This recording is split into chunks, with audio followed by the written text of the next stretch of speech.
See, that's the joke. Nice to see everybody. I'm the internet's Mox Ruby, and it's good to be back here reading scripts with you all. This is going to be a ton of fun. Know what the issue is. Okay, just saw it. All right, next we go to Tiffany. Say hi, Tiffany. Hi, Tiffany. Hi. Hi, I'm Tiffany or Ames. So I'm excited to be here reading Hook. All right. Next we go to Chris. Say hi, Chris. Hi, Ruben. Oh, wait, dang. I did it. I messed up the joke. Hi, I'll be playing Peter, which I was apparently by popular demand, which came as a bit of a bafflement to me, but I am a bit stuffy and middle-aged. So at least at the beginning of the play, I'm hoping to just nail it. All right. Hold on. Ryan's going to do some technical things. Meanwhile, Brittany. Say hi, Brittany. Hello, Brittany. I'm glad to be here. All right, cool. Really excited to be reading for this as well. All right. My goodness. This is exactly the right time for technical things to happen. So We can't afford technical difficulties, Smee. Get on it. Oh my goodness. Next, we go to Shane. Say hi, Shane. Hello, everybody. I am Shane Easton, and I'm very excited to be here. Captain Hook is one of my favorite villains of all time, and I will be reading Wendy. All right. Oops. Oh, goodness. There we go. All right. Next, we're going to go to Kiri. Say hi, Kiri. Hello, Internet. How are you? I'm Kiri Callaghan, and I'll be playing Tink. And yes, it is she, her. All right.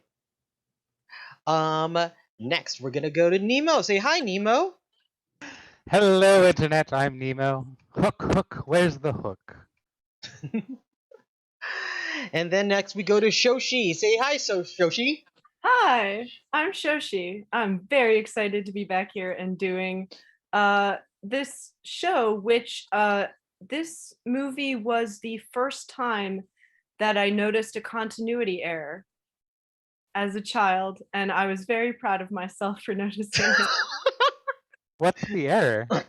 So I don't know if this scene is in this version, but in the movie, there's a scene where he's having sort of like the emotional flashback and he gets hit in the head with a baseball and he falls down. And in the scene where he falls down, the baseball falls on ground, but then in the close-up, the baseball is on grass. And I was very excited that I noticed that. Also, I read the book version of this and I bawled my eyes out. And a script supervisor was born.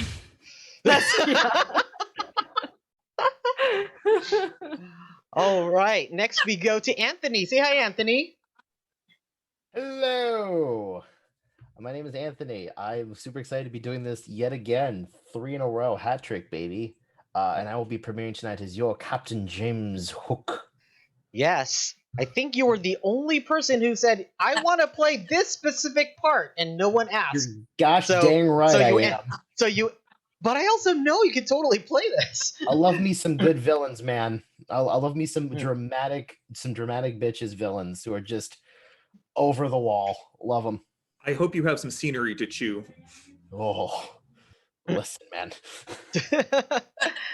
And next we have Amanda. Say hi, Amanda. Hi, Amanda. I'll finish off the joke there.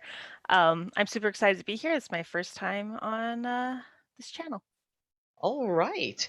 And we have a special guest with us today. We have Thomas. Say hi, Thomas. Hi, Thomas. I figured I'd keep the joke going a little bit. Thank you. So Thomas has a special connection to Hook. Would you like to explain that, please? Yeah, sure. I was in it. I was the youngest of the Lost Boys. I was the Lost Boy that spit out the candle and yelled "Goodnight, Neverland." Yeah, that was me. And for the record, I knew exactly what continuity error you were talking about from the moment you said the words continuity error. My childhood self would be so excited right now. Oh, my adult self is excited right now. Right. Nice. All right. So before we begin the reading of the first draft of Hook, we're going to talk to Thomas a little bit about some of the differences between the first draft to the movie that we all know and love now, as well as some other things about the movie that he found interesting. So, what are some of the key things that you've noticed from the reads? So the differences are astounding between the original draft and the movie that we all know and love. I kind of think of it like the original version of like a classic fairy tale versus the Disney version of a classic fairy tale. The original draft of this film is it's a lot more dark, it's a lot more nitty gritty, it's a lot more mature content. There's mature content is there's some adult stuff in this, there's some cussing in this, there's I remember thinking when I first went through it and noticed that the Lost Boys are cussing, I remember thinking, of course they would be. You know, you get all these adolescent boys together with no adults. I'm surprised there wasn't cussing in the movie, but you know, had to be family friendly. So yeah, the differences are drastic. I'm not sure if the original draft as it was written would have been so well received, but I think it's a good thing that this version of the script is out there now, and that you know, people can read it like we're doing here, or read it for themselves. You can find the script, you know, easily online to read, and I'm glad that this version is getting out there. How did you end up getting cast into the original movie? So I went to, it was a very different time back in the early 90s for emerging talent and actors. And my parents found an open casting call for a local agency that was looking for new talent. And I went and I auditioned, and I was one of 2 kids that was chosen to be represented out of 500 kids that they interviewed. And then within a couple weeks, the agency said, Steven Spielberg is looking for kids, so we're going to send you on this audition. And I went and I walked into Steven Spielberg's office, and I pounded my fist on the table and I yelled at him, "You want to put me in your movie?" And he did. I love stories like this. I'm going to ask my cast, and I'm going to ask chat if you have any questions, because I know some of you are like chomping at the bit to ask. Shane, what's your question? So when I watched the movie, the set, I imagine it was mostly practical. I mean, I don't know, but that's what it looks like to me. And for me, it seems like the sets themselves would have been such a magical kind of fun place for a kid to be at. Like, I would have loved it. Did they seem that special in person? Like, I'm thinking of especially the scene where the Lost Boys fight the pirates. Like, that whole set looked really cool. The sets were absolutely practical. Pretty much all the sets were practical. It was shot on the Universal backlot, and it took up 7 sound stages. So they actually built everything that you saw in the movie. The Never Tree itself was on 3 different sound stages, and it was all built and it was all real. And to this day, the smell of fresh cut cedar and pine will always bring me back to my days on the set of that film, because that's what the set smelled like, because everything was built, you know, from fresh cut lumber. And yeah, the pirate ship in the dock was actually in a big sound stage with 3 feet of water in the tank. And yeah, it was all real, and it was all amazing. It was like it really felt like I was in a whole other world when I was on the set.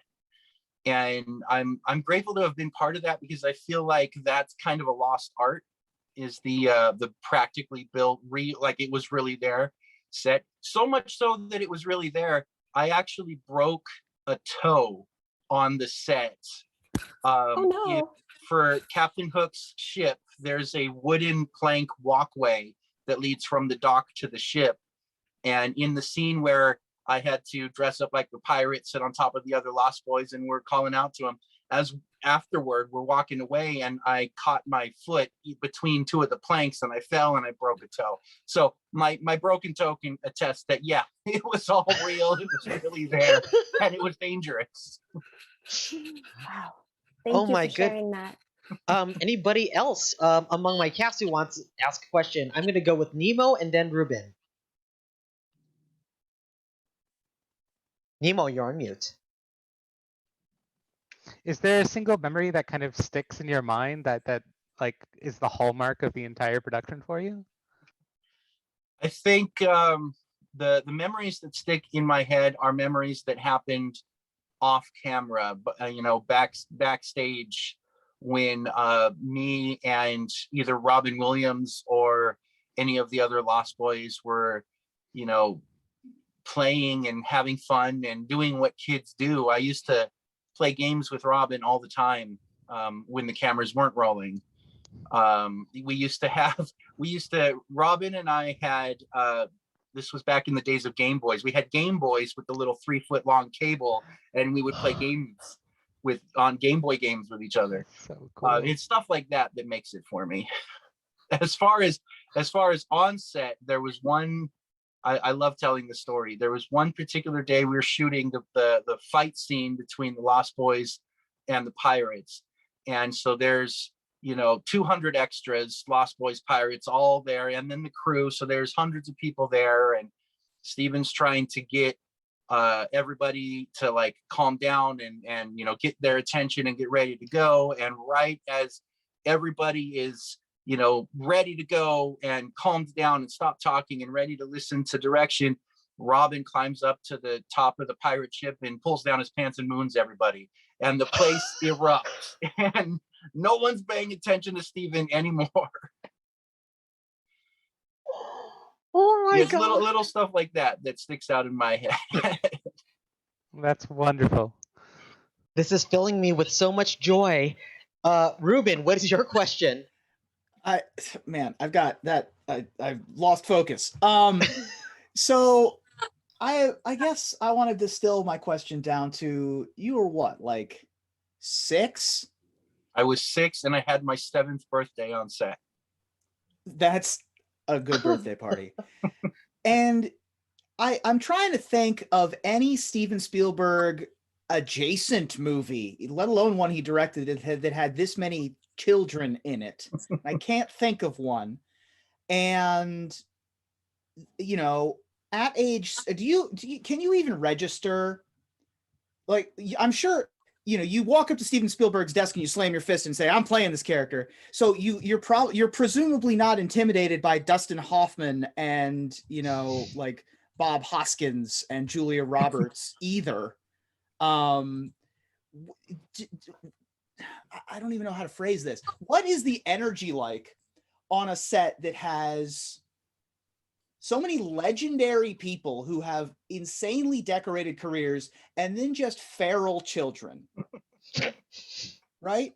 Like, I don't know how to phrase that other than like, I love that modifier as if there is anything other than a feral child. Right. But it just feels like that the energy of that has to be so unique among sets of any kind. Well, I'll tell you, if there was any stress or any tension on that set, I was not aware of it. As a 6-year-old, I not only I had no understanding of the gravity of the people that I was dealing with. I didn't know who Steven Spielberg was at the time. I didn't know. I mean, like you said, I walked into his room and pounded on his desk. Who does that? You know, I didn't know.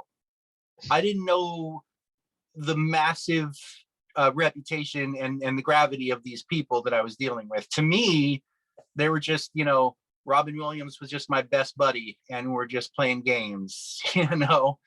And the set was just like the best playtime that I've ever had. And it was all just a happy fun, like I'm just having fun, you know. And the only stress that or tensions that I ever noticed came from, you know, just the long days and the repetitiveness, like the work itself. Like we did the food fight scene over the course of 3 days. And as you can imagine, resetting that scene takes time, because when you go back to one, everything has to look like the food fight hasn't happened, even though we did it over and over and over again. And there were probably 20 or 30 Lost Boys in that scene, and there were 4 showers, and we ran out of hot water very quickly. And so that was probably, stuff like that are the only like negative, if you can even call it, energies that there was. Like, I'm waiting in line covered in food and stuff to take my 10-minute cold shower to go back and do it all over again. But other than that, like, it was all just, it was fun. And it wasn't until many years later, when I was older and could understand more, that I really truly grasped the gravity of what I had done and what I did it with. Speaking of that food, was that food good? The the food that I was allowed to eat was most of it was made to look good and stay looking good over a long period of time. Like for example, you know, instead of ice cream, it was mashed potatoes, and instead of, you know, pie filling, it was actually shaving cream and food coloring. So a lot of it was not edible, and a lot of it was edible, but it was covered in preservatives and even fly poison to keep the bugs off of it, because it had to stay looking good all day. You know what I mean? So there was some food that was edible, and that food was good. Yes. I'm going to take 2 last questions before we begin. Anthony. So I'm turning a long question into a quick 2-parter. Working on set, obviously, you know, at the end of it, you guys are all great friends, but starting off, who was the nicest Lost Boy and who was the not so nicest Lost Boy? Oh, deep questions here. Ooh, well, I like to think that I was one of the nicer ones, but aside from myself, I'll say Dante Bosco is a sweetheart. I've never met a nicer man. And even still, I've kept in touch with him and spoken to him recently, and even still, he is one of the nicest people I have ever met. And to him, like, it doesn't matter who you are or what you're doing. You could be Steven Spielberg or you could be Joe No Name. It doesn't matter. He's, you know, always there to give you the best of himself. And I was noticing that from the first moment that I met him. So he's definitely going to be the nicest of the Lost Boys. As far as the not nicest, I'm going to plead the fifth on that one and elect not to speak ill Anthony will. was going for the tea. Dang it. I know you were 6, but give me the tea on these other children. Absolutely. I want the dish. I'll say this much. One of the other Lost Boys who was close in my age, I was 6 and he was 7, and we look a lot alike. I had the big poofy dark hair and he had the big poofy red curly hair. And so there was always a kind of friendly, over the years, a friendly competition between him and I, because people keep mistaking us for each other. Okay. I was the one that shouted "Goodnight Neverland." He was the one that shouted Pan's back, and rang the bell or whatever. So I'll say that there is a little a friendly competition between he and I. I like that. Second half, Robin Williams as a person is amazing, and the stories you tell of his sweet side are awesome. Did he ever break out into Robin Williams the comedian and go full XXX rating when on set? Not in front of the kids. Oh. I've heard stories of things that have happened that I was not witness to. But as a 6-year-old, you know, and all the little kids that are around, whenever it was the kids, he was like the genie. He was, you know, fun and happy and Robin and Mr. Energy. But when the kids were around, whenever I was around, it was always very, you know, clean and positive and happy without being too blue. You know what I mean? Yeah. Okay. But that being said, Robin yeah, he was a light in this dark world, and his influence that he had on me personally lasted. You know, like he was a big brother to me on the set, and that's something that I will take with me for the rest of my life. Oh my goodness. Thank you so much. If you stick around, we're gonna probably ask you more questions and just get some of your feedback on what we've just read. We're going to go ahead and start doing the read. As per our tradition, usually we will have our performers appear as those pages are those yeah, those characters are being read. I will also go through the pages so you will see them as they appear. So, everyone, go ahead and turn off your cameras, and I will also turn off mine. And we'll begin with the first narrator, starting off on page 2 with all children except one grow up. Oh, let me adjust this so we don't. Huh. Something, something, something. Hold on, I need to do the thing where we don't see any of the extra videos. Turn off. There we go. There we go. All right. Nemo, all on you. I'm here. Excellent. You muted again. You are muted. Can you hear me now? I can hear you. Go ahead Excellent. and start. All children except one grow up. Hook. On a moonlit night, waters part. A dark brigantine passes on evil parade. Its banner flies, a skeleton pirate holding an hourglass in one hand and a bloody heart in the other. Inside the ship's hold, treasure chests overflow with the riches of 14 seas. Smoke rings waft over mounds of pearls and precious stones. 2 Havanas glow from an unusual twin-stemmed cigar holder in the foreground. An elegantly evil voice echoes. Oh, there's no place like home. An ivory gentleman's box opens, revealing custom handcrafted hooks, properly labeled for every occasion. Diamond encrusted, gold, platinum. There is no place like home, be it ever so humble. Fingers on a slender left hand dance like a concert pianist over the array, lifting the hook labeled classic, jamming it with a metallic clank where the right hand should be.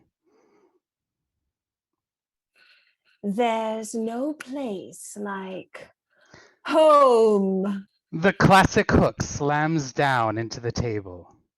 Cut to a perfect blue day. All children except one grow up. We are flying up the Thames River. Present-day London gleams in the afternoon sun. We glide over Big Ben to Westminster Bridge, St. James Park, Buckingham Palace, to the rows of townhouses along Kensington Garden. There's a familiar one, number 14. Garret double windows open to the world. Wendy? Wendy! Inside the child's nursery, we're seen this window before, the very one we remember Peter Pan coming and going through when we were young. Reveal Wendy's silhouette at the window, her back to us, languidly brushing her long flowing hair. Wendy, Mum. Thought I'd be finding you here. Lisa enters, all excited and flustered, setting down a box of vintage toys. The corpulent Irish housekeeper has been running the Darling household for decades. She talks a blue streak. Let's be getting you dressed now. You'll want to be looking your best. I was just tidying up my memory, Eliza. It seems I've spent a great deal of my life waiting at this window. Her gentle voice, still wistful but regal, aged with grace. Excuse me for saying, but you're having a hospital named after you this evening for helping orphans and homeless children, not for staring out windows. Wendy pats Lisa's hand with her own. Her hand is old, much older, but her laugh still tinkles like glass. Lisa worries about Wendy when she gets like this. We won't be worrying about Peter now, Wendy, Mom. He'll be here. He's flying home this very moment. Lisa points out the open window as if expecting Peter to fly right in and land. On a stormy sky day, thunder cracks and lightning flashes. A British Airways 747 bucks the storm like a wild horse. Inside, we see the transatlantic flight from hell. Passengers show little concern in the slam-dunk turbulence. They're pros, except for Peter. Peter's 35, boyish good looks, tie at half-mast, sweating bullets. His white knuckles are on his armrests. He's holding on for dear life, drowning his fear of flying in another scotch. Jack? Jack Banning, age 11, pitches his baseball into the air next to Peter. You're gonna hit the ceiling of the oxygen masks. We'll fall out. Good. I can't breathe. Anything to annoy his dad. The ball ricochets off the ceiling and knocks Peter's drink into his lap. Jack cringes. Uh-oh, big trouble. Moira? Moira Darling Banning, early 30s, a natural beauty, tries to read in the row behind. Her English accent soothing, ever patient, ever understanding. Peter? Switch. Peter stands in the aisle with his wet crotch, nervous face. Moira gives him a sympathetic hug. I'm not going to make it to my next birthday. Not going to die without a phone and a fax machine. Okay? Relax. Relax.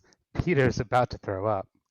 Peter sits down next to Maggie Banning, age 5, magic marker all over her hands and face, surrounded by wads of drawing paper, teddy bear, a doll, goldfish crackers. He instantly panics. She's not buckled in. He cinches her too tight. Daddy, I can't breathe. Tell me when it's 2 fingers, princess. Maggie measures the slack in the belt. 2 fingers. Peter collapses back, trying to get a grip and act calm. Can you show Daddy what you're drawing?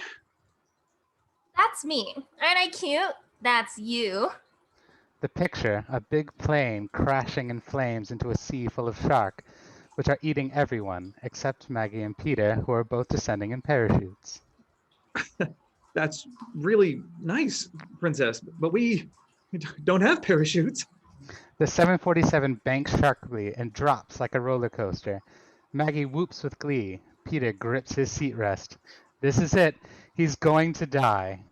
Jack hangs over the seat with a devilish grin. Yo, Dad! The wing's gone. Inside Heathrow's immigration, we see lines of travelers lugging bags, dozing standing up, babies crying. Some grins over everyone's face, except for the Bannings. They look grimmer. No, grimmest. Peter herds everyone, holding Maggie, her teddy bear, and enough carry-on luggage for 8 people. Jack pops his ball in his glove. Moira lugs even more carry-on luggage behind her. Jack, stay close. Moira, passports? Moira holds them up for the 37th time. Stay together. We're moving. Peter herds all the bags and family and moves 6 inches to the custom. We see it in Peter's face. This is hell. Moira, the calm, Jack the gross, exposing his retainer, Maggie the bubbling, and Peter the type A stressed out male heart attack poster. Moira Darling Banning, Jack Peter Banning, and where is your little girl Margaret? Here she is, right here. Raising the teddy bear's hand, Maggie is not on the other end. Peter pales. Instant panic, dropping all the bags. Maggie! Silence engulfs the room. All heads turn to Peter, ashen. Daddy, Have to go to the bathroom. She's right behind him. Jack groans, humiliated. Moira shrugs an apology to the world. Peter flushes red, taking Maggie's hand. Outside of Heathrow, London taxis pull up and load passengers. Peter moves Jack 2 inches back behind the yellow line with Maggie and Moira as if it were radioactive. Jack is really annoyed. Outside Kensington Garden, the statue of Queen Victoria reigns over Round Pond. A traffic jam inches past Kensington Palace in the background. Inside the taxi, Peter is engrossed, figuring exchange rates on his electronic phone. Maggie sits in Moira's lap, taking in the sights at the window. And that's where Princess Di lives. And there's Kensington Gardens.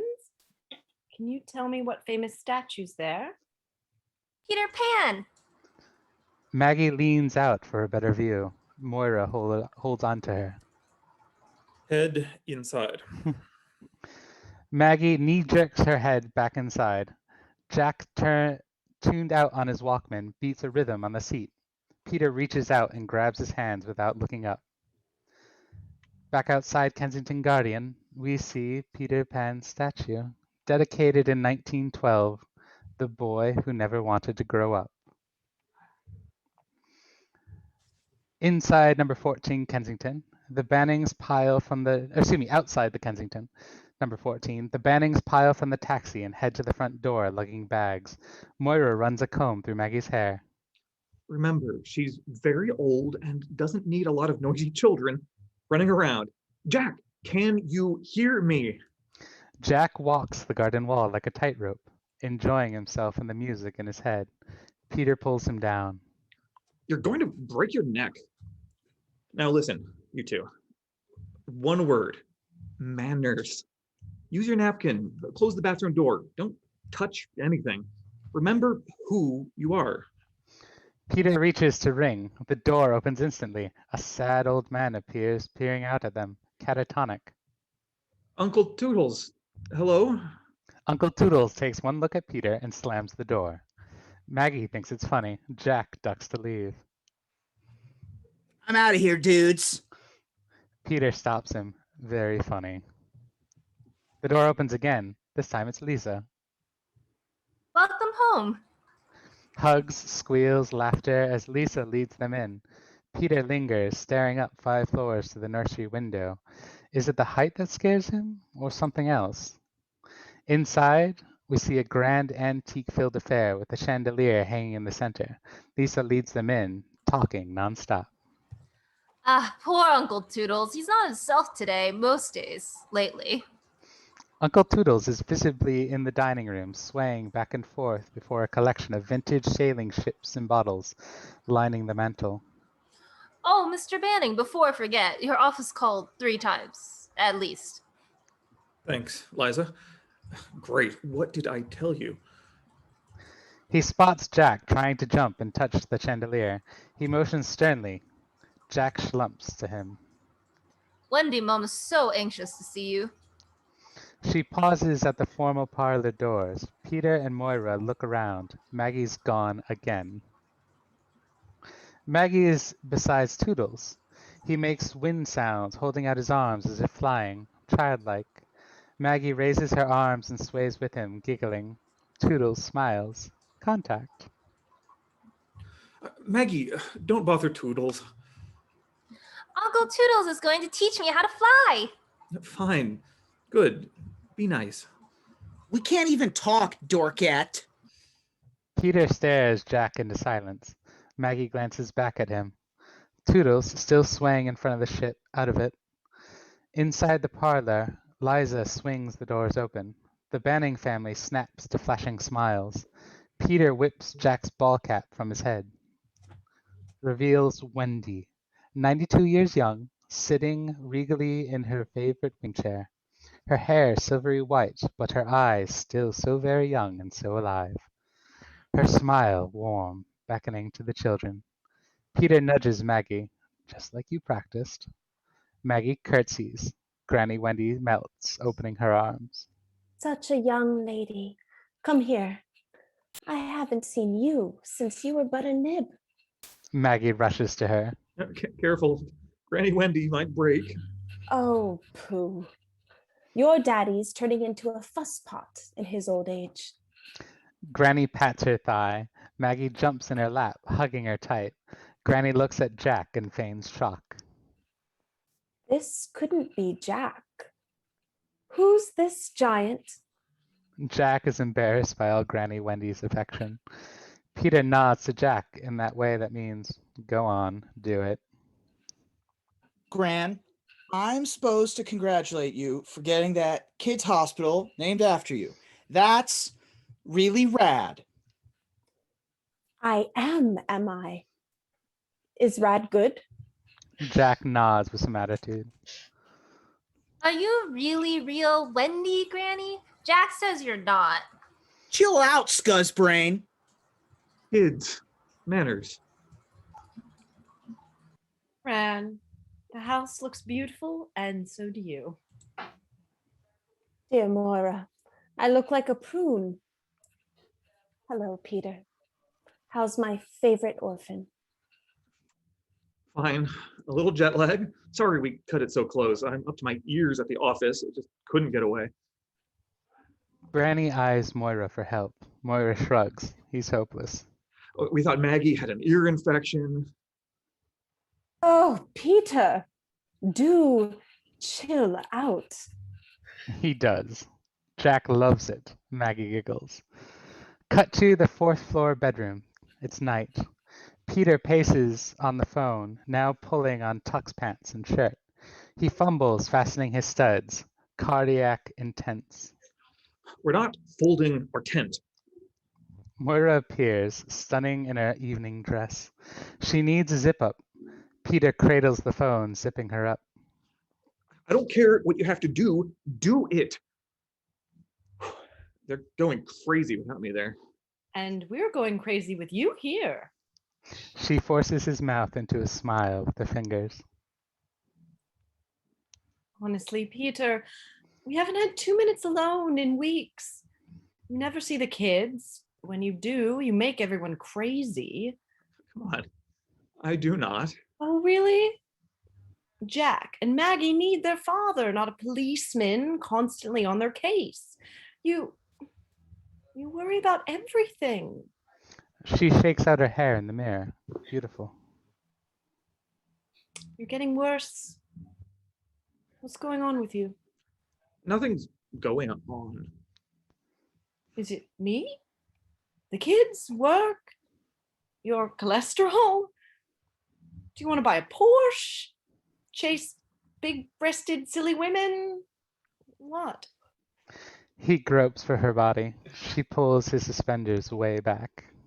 I don't want a Porsche. I love our kids. I love you, your breasts. I just had a rough day. When was the last time you had a good one? He thinks. He can't remember. She lets his suspenders fly. Cut to the nursery window. Nighttime. Jack, dressed for bed, hangs out by the open double windows, bored, listening to his Walkman. Every few seconds, he dangles one of Maggie's My Little Ponies out the window and lets it drop, watching it fall.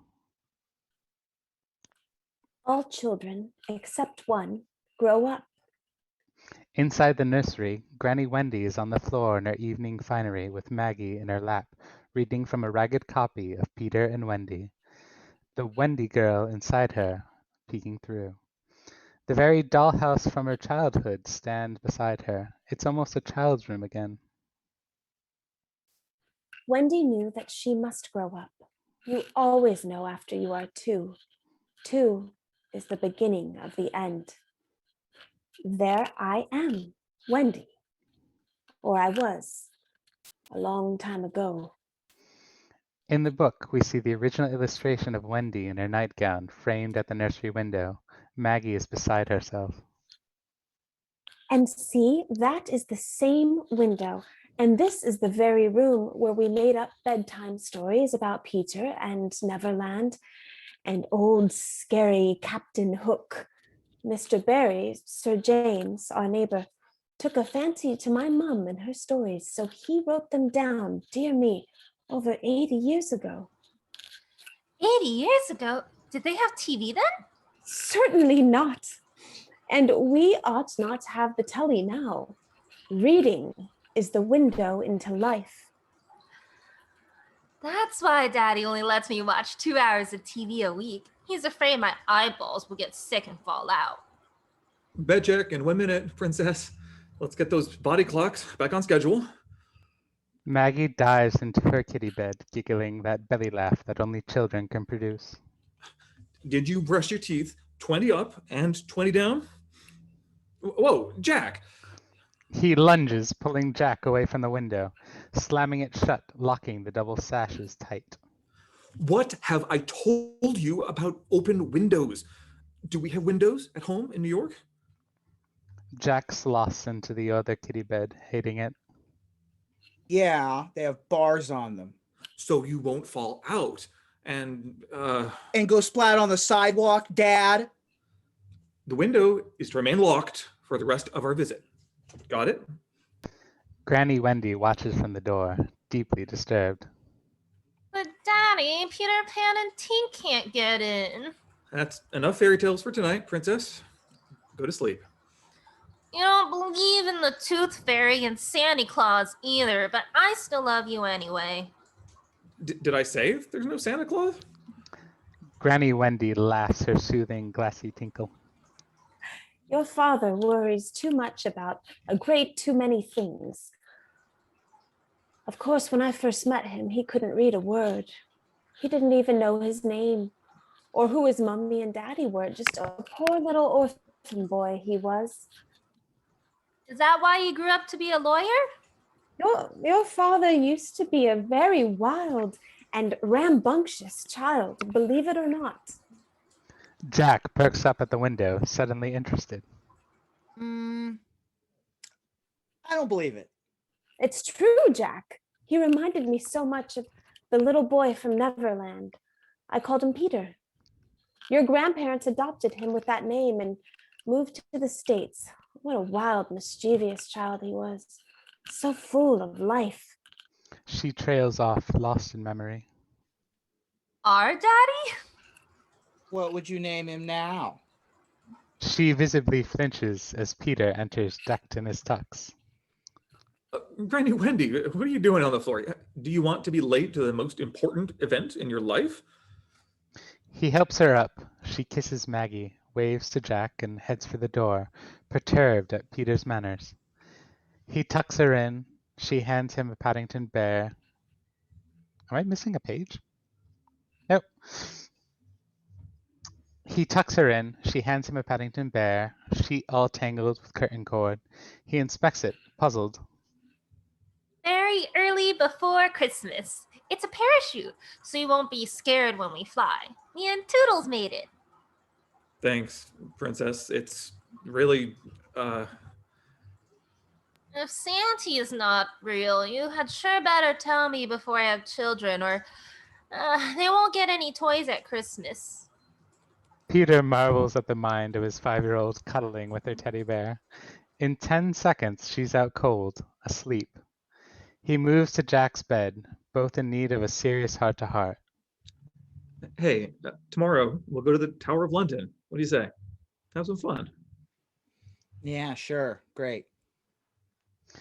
He smooths Jack's hair. He's not connecting. Lingering in the face of rejection, he checks the window one last time, turns on the nightlight, and finally leaves. In the hall, Peter exits, leaving the door just ajar. Taking one final peek, his kids are safe in bed. He did it. He sags against the wall, a deep sigh of relief. The giant burden of parenthood, for the moment, relieved. Granny Wendy startles him in the dim light. It's been a long time since I've heard the sound of children in that room. Before they have to grow up and face the world, I do so miss it. You do? You miss this? Peter is tense again, his momentary relief gone.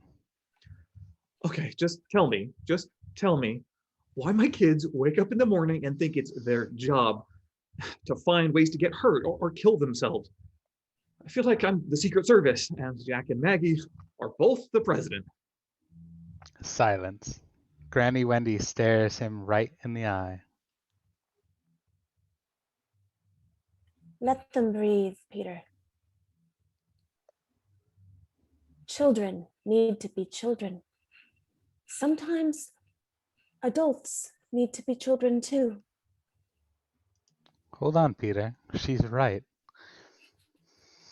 Looking down at night outside the house, Peter helps Granny Wendy and Moira into a stately Rolls Royce.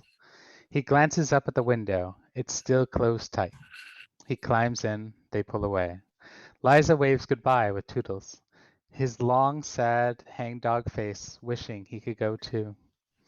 Jack appears at the window, unlocks the sash, and opens the double windows wide. He watches them go, defiant. Outside the Great Osmond Saint Hospital for Children at night, a stately Victorian structure with a new wing. Applause continues. Inside, we see a huge banner heralding Sir James M. Barrie's Foundation and Great Ormond Saint Hospital for Children honors Wendy. Lord Whitehall, a proper elder Brit, beside a dais. Millions know the Wendy in Sir James Barrie's classic children's story. At the head table, Wendy looks grand, Moira at her side. But the Wendy we honor tonight, for the past 70 years, has given hope and care and life to hundreds of homeless children and orphans who had no one to call mother but Wendy. Genuine applause erupts from the very British gathering of lords and ladies and honored guests. Wendy beams. Peter paces nervously in the wings, going over his notes, practicing a gracious gesture and delivery. And tonight, we're privileged to hear from a number of Wendy's lost boys and girls. First, from the United States, Mr. Peter Banning. Moira and Wendy applaud proudly as Peter struggles at the dais, finding unexpected emotion as he speaks. Lord Whitehall, honored guests, Wendy. She calls me her favorite orphan. Why? I'll never know. I was half starved, nearly frozen to death, and couldn't remember my name when she brought me here to the Great Ormond Hospital. She honored me with the nickname Peter. I am even more honored to be married to her great-granddaughter, Moira Darling Banning, my wonderful wife and mother of our two children, Jack and Margaret, who, if they don't want a one-way tour of the London dungeon, are home at Grand's, fast asleep. Polite laughter around. Moira flushes. Oh, Peter. Inside the nursery, at the same time, Jack is buried under his covers. Maggie is sprawled half off the bed. The view glides to the window. Lights sparkle outside. Music dances. Fairies? UFOs? Pan? Downstairs, Toodles sways on his unseen ocean before the ship models. He stops, sensing something. Please, stand up. If your lives were changed by this woman, stand up. We see the audience, a ripple, then a wave. Men and women, the once abandoned, rise in silent tribute to Granny Wendy, visibly moved to tears of pride and joy. Applause rises too. Inside the nursery, shutters blow open. Curtains billow. A cold, icy wind swirls in with driving rain. Music stabs. Maggie wakes, Jack wakes. They scream, bathed in unholy light, staring into the unseen face of death. Downstairs, Toodles looks up, agitated, then terrified. He tries to speak, forming his mouth in the letters O. He grasping to get it out. What? Toodles? He points upstairs, gagging. They hear screams from the nursery. Liza hurries up the stairs. We see Granny Wendy, thundering applause as she stands before the banner with ceremonial scissors. The Wendy Darling Foundling Hospital. Back in the nursery, unholy lights glow. Liza races in the door. A powerful icy wind slams it into her face, knocking her unconscious. Back to Granny Wendy, an unseen force rushes over her. She sways. Peter steadies her. Moira helps with the scissors. The ribbon snaps. Cheers, applause. Wendy smiles, but something is wrong. Cut to black. Outside number 14, the rolls stops. Peter and Moira step out, both enjoying themselves for the first time in a while. Then Peter helps an exhausted, shaky Granny Wendy. A night to remember, Wendy, Angela, Moira, darling. Moira stops at the door, puzzled. Peter? She points. A note stuck to the door with a strange dagger, addressed simply to Peter. He looks at it. What is it? Opening it, calligraphy, elegant signature from another age. Dear Peter, welcome home, Captain JAS period. Hook? What is this? Granny Wendy pales at the words. Moira steadies her. Good God! Hurry! Back inside, Moira hurries in. Peter follows. Liza? Toodles? Peter and Moira bound up the stairs. To Liza's limp form crumpled at the landing, an ugly bruise on her forehead. Peter checks her corduroy. She stirs. The children. Children. Moira looks to Peter, hoping, praying. Inside the hallway outside the nursery. Stuck fast, Peter slams against it, again and again. Once he gets in, Peter bursts into the room. The room has been savagely tossed, beds empty, windows flap at the eerie breeze. Moira enters. She swallows her cries, horrified. She races out. Her calls echo through the house. Jack? Maggie? Sweetheart? At the window, Peter leans out, searching the row yard below. Jack! Maggie! Where are you? A raspy voice cackles from the night, freezing Peter cold. Hookie's got him. Hookie is back. Peter freezes. There, in the garden, clinging to the top of an old shaded oak like a scared kitten, is Toodles. Have to fly. Have to save Maggie. Have to save Jack. Hook's back. Peter is completely shocked. Toodles' voice echoes again. He talks. In the dining room, facing the ship and the bottles, is Granny Wendy. She knows. It is true. An unseen force hits her again. She collapses on the floor. Outside, a little later, now a fully staked out crime scene, two police jaguars sit parked in front, lights flashing. An ambulance. Bobbies ascend a ladder to check the roof. Medics bring Liza out front in gurney, resting quietly. In the backyard, and a tree, Toodles still clings to the top, kicking at the rescue ladder rising to his perch. Firemen surround the tree with safety nets. Think happy thoughts. Lost my marbles. Think happy thoughts. Happy thoughts. Moira pushes through the firemen looking for Peter. Inspector Good appears before her, a pro from Scotland Yard, all business and fastidious manners. The old man wouldn't let my chaps bring him down. He wanted your husband. He points up to the tree. Peter? My God. Oh, shit.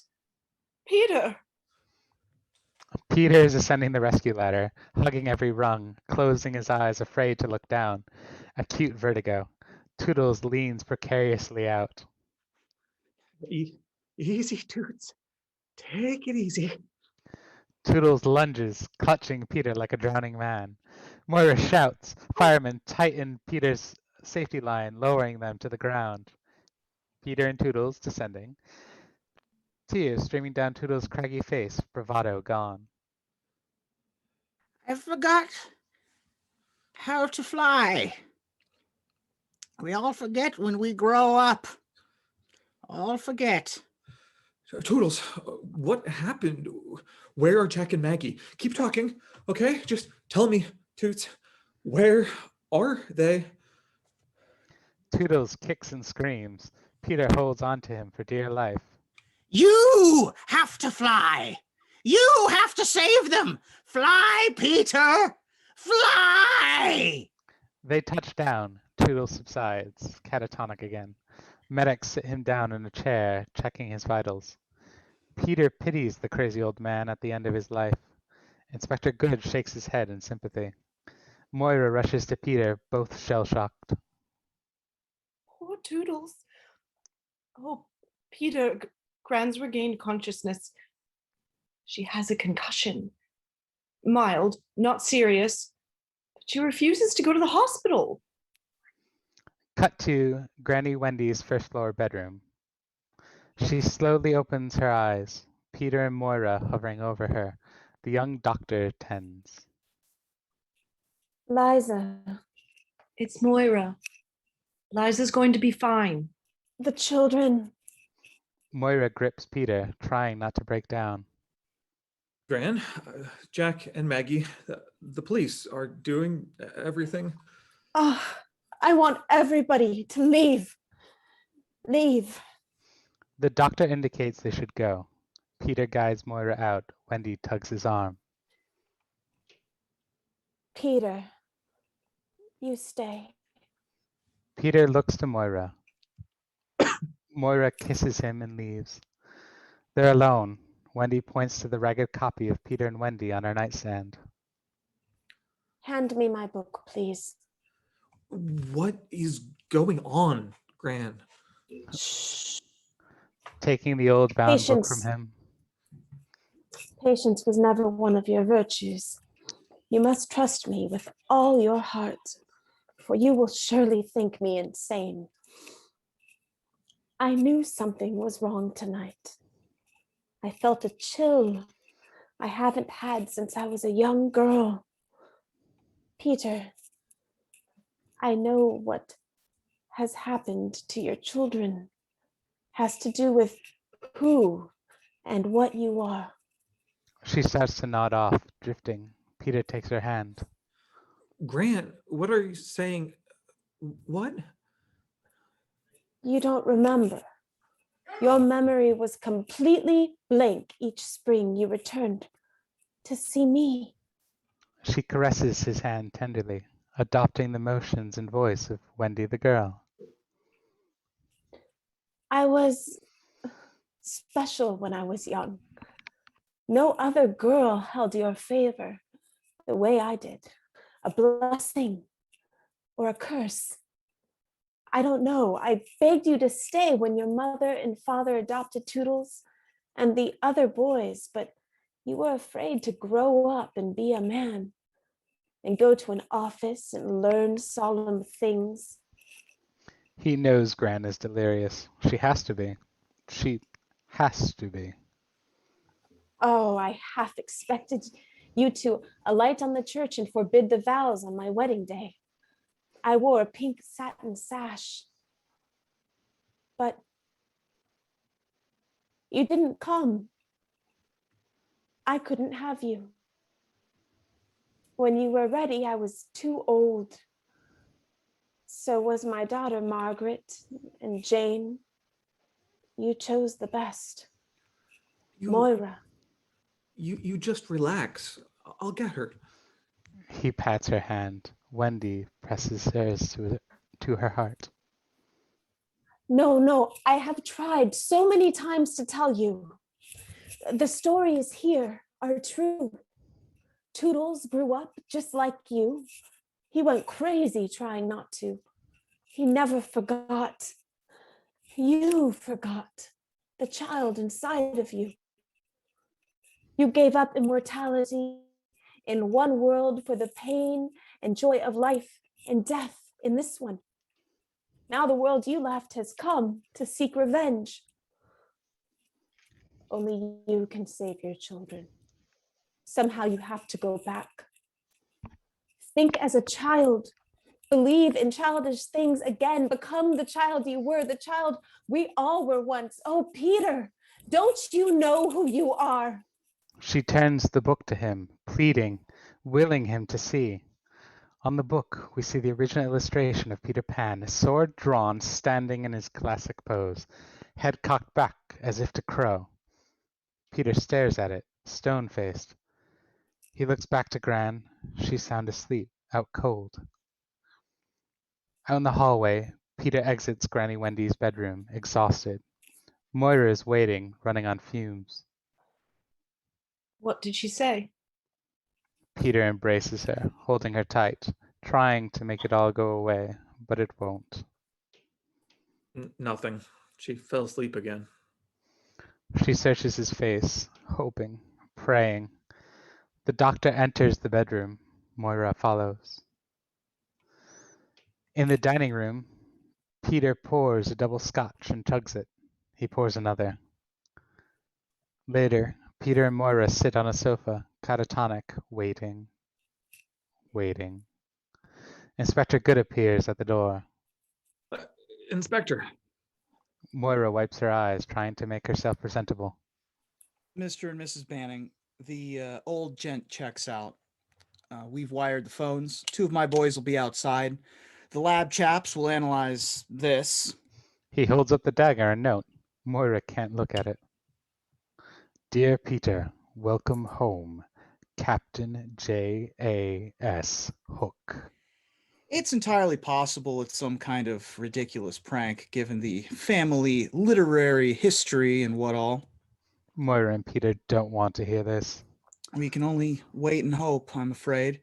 I'm deeply sorry for you both. I assure you, Scotland Yard will do everything we can to find your children. Good night. He tips his hat to Moira, nods to Peter, and leaves. Moira, numb, begins to tie up, trying not to think. Glass crashes on the floor, startling them both. Moira disintegrates into tears, finally letting go. A ship in a bottle lays in pieces on the floor. Peter picks it up, transfixed. A brigantine, the ultimate pirate ship. Outside the nursery window, dark, lifeless. Inside, dead silence. A near-empty Scotch bottle sits next to it. Peter picks up the bottle, still in tux pants, suspenders down, now wearing a golf shirt and sneakers, strung out.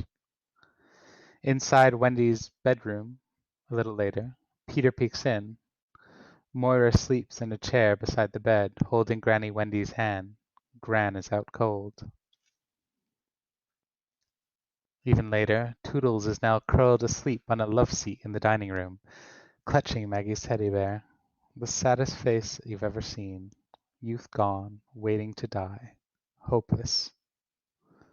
Back in the nursery, the door slowly opens. Peter braces himself in it, facing the dark, empty, lifeless room. He hoists the near-empty bottle for another pull. Hey kids, don't forget to brush teeth. He fumbles Maggie's parachute off the floor and staggers to the window. He opens the sash, swinging the windows back, and sits down on the seat. He looks up into the starry sky as if to make a wish. Closing his eyes tight, he breaks down, sobbing openly. A mystical breeze kicks up, dancing the curtains. He looks again. One star flashes bright, moving across the heavens. Faster, faster than light can ever travel. Peter scoffs, wiping his tears. Oh, you are blasted, Banning.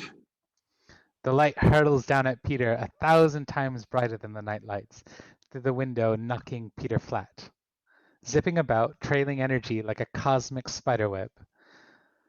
The light topples books off shelves, checks every room of the dollhouse, then buzzes Peter.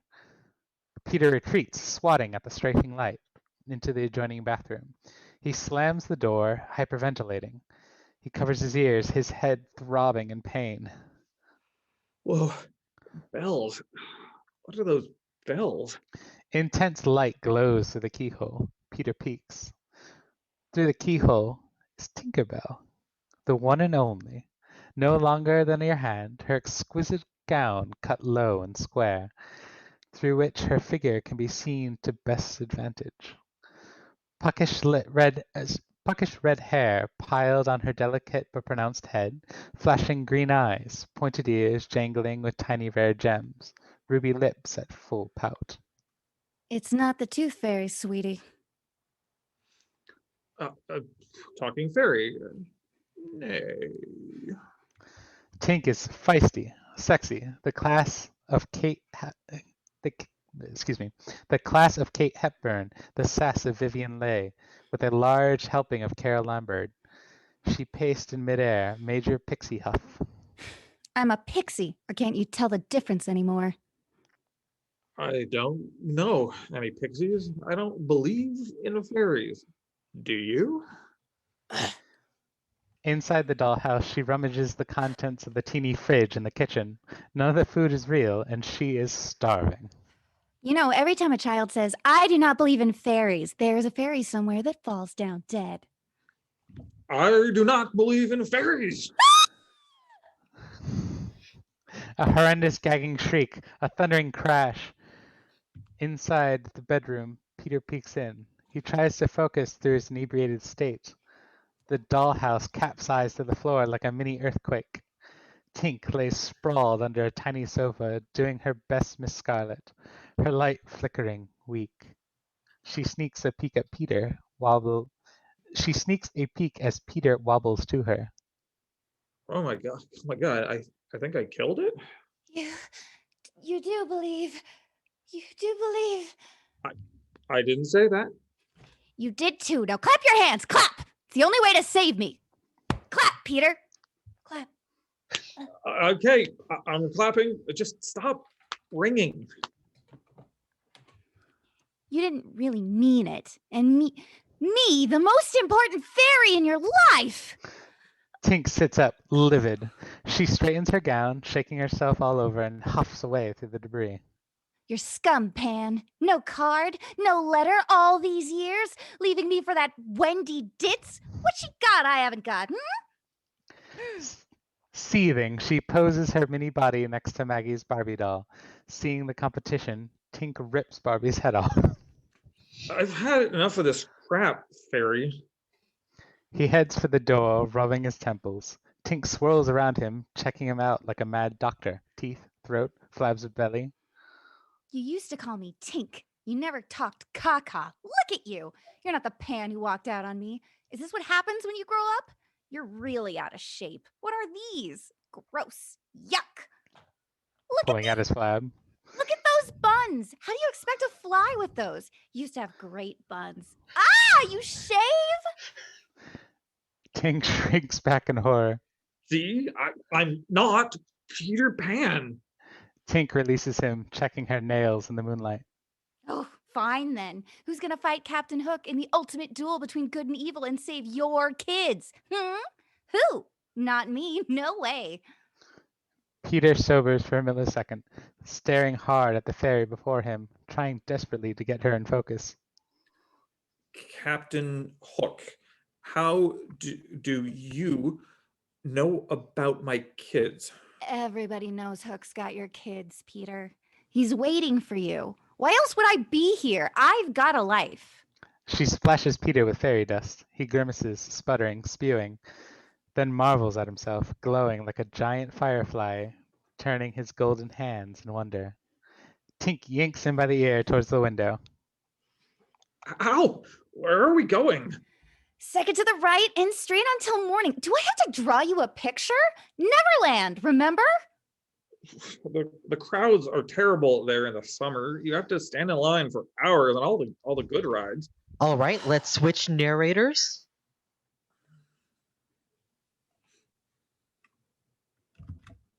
Exterior nursery window, continuing action.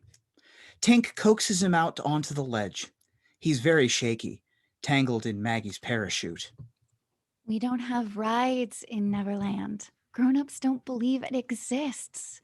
It's a stage or a syndrome or a delusion with no sensory or objective evidence. That's a crock. Adults just can't cope. Let's fly. Fly? I am afraid of heights. You forgot that too. Just close your eyes and think happy thoughts. Well, as long as I'm hallucinating. A neighbor opens her window across the garden. Are you quite all right, sir? No, I'm Peter Pan. This is Miss Bell. He points. Tink ducks behind a curtain. Oh, yes. Isn't she pretty? Don't go anywhere. I'll be right back. The neighbor disappears. Peter sours, chastising. You can't really see her. Don't encourage a drunk. He loses his balance and falls off the ledge. Peter plummets at us, yelling. The little shower ring fixed to the harness flapping him in the face. He yanks it. The ground rushes up. Peter snaps to a halt, hanging limply. Bedsheet parachute open above him. He whoops. It works. He begins to ascend. Tink hangs onto the sheet with both hands, wings buzzing, struggling to gain altitude. Ugh, you gained weight, Lardo. Ugh. I hate to fly. I'm going to be sick. You know you shouldn't drink and fly. The odd couple ascends into the starry sky. The neighbor returns to her window on the phone. Yes, another one. He's on the ledge. The ledge. Empty. She looks down. Nothing.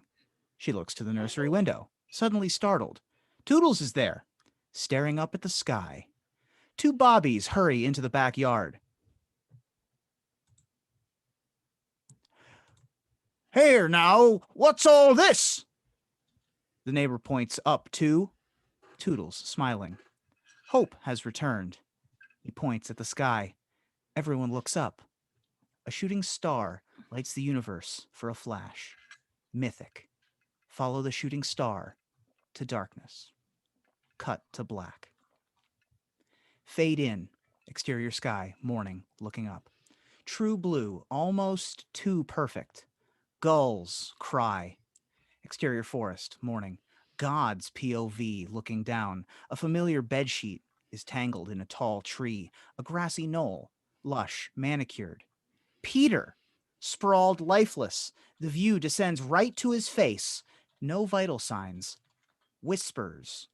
Off camera. A grimy boy's hand checks Peter's pockets. A tattooed mermaid visible on the dirty forearm. He dead? Yep, he's dead. I got dibs on his shoes. Another dirty hand drops a tarantula on Peter's chest. It trundles up his neck and disappears. Peter doesn't move. Ziggy's chubby hands slowly untie Peter's sneaker. More dirty hands inspect and poke at him, checking his teeth. One tries to pull Peter's wedding ring off. Stuck. A big hunting knife poises to cut off Peter's finger. Peter snorts. All hands disappear. Feet scurry about. We hear off camera, shh. Whispers. Shut up. I saw him first. Jack, Maggie, run. The groans of a bad night. His eyes pop open. The bright sun hurts like hell. This is not bed. He sits up. Bad idea. His eyes roll up. He falls back, clutching his head. Ugh, tongue. Whoa. Weird dream. He sits up ever so slowly, fingers pressed to his temples, turning his whole body instead of his neck to check out his surroundings. A forest, dense, tropical. Okay, I'm in London, Hyde Park. I've got to get back to Grant. Mumbling, he negotiates a painstaking process to stand up, joints stiff, muscle aches, throbbing head, finally balancing like a windsurfer trying to find his tack. He tries to take a step, but it's too scary. Off camera, feet pad through the trees. Strange birds call. Hello? His own voice hurts his head. Off camera, animals and creatures answer with horrible screeches and roars. Peter reacts, clutching his head. He manages to take some old man steps towards the trees. Whoosh! A rope snare cinches his left foot, jerking him upside down into the air. His POV upside down twisting. Street kids rush from the trees, yelling, pounding on primitive but sophisticated weapons, slingshots with scopes, jabbing him, making rude gestures. Young savages. Lords of the burbs. That's a great, sorry. Their garb from many times and many places. Painted faces, painted hair, a necklace of teeth, earrings, your worst Dickens / rock and roll nightmare. The Lost Boys? Somebody help!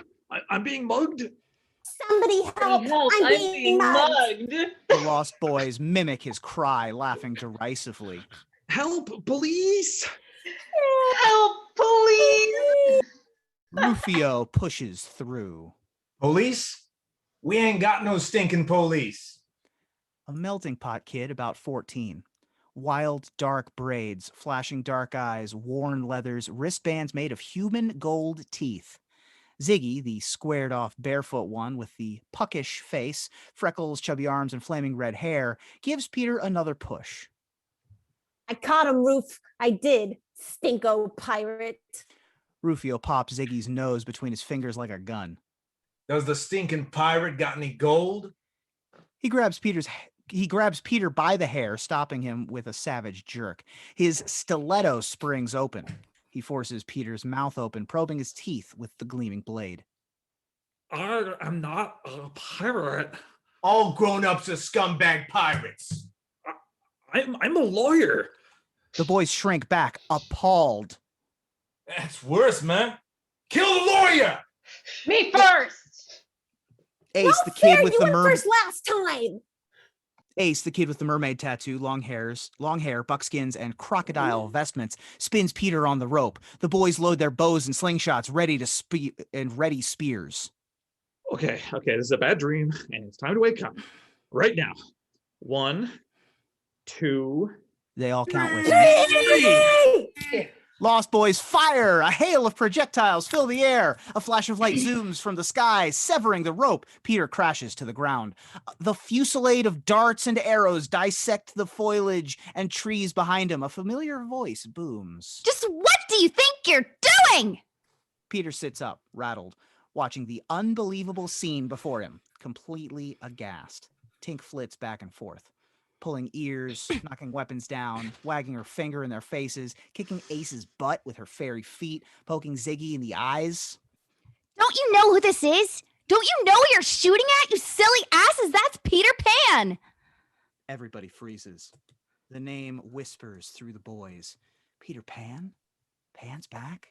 They all move to Peter, sitting there on his bum, having a very animated conversation with himself, occasionally acknowledging their presence. Cary Grant in Arsenic and Baby. I'm not asleep, so I'm not dreaming. I'm talking to Tinkerbell and the Lost Boys in Neverland. Ziggy looks him up and down, awe and wonder. The other boys crowd around, whispering, "It's Peter. He came back." But Peter, you promised you'd never grow up. Never grow up. Peter shoos Zig back like an annoyed parent. Shit, man. He looks awful. He's fat. He's old. Peter reacts, sucking in his tummy, resenting old.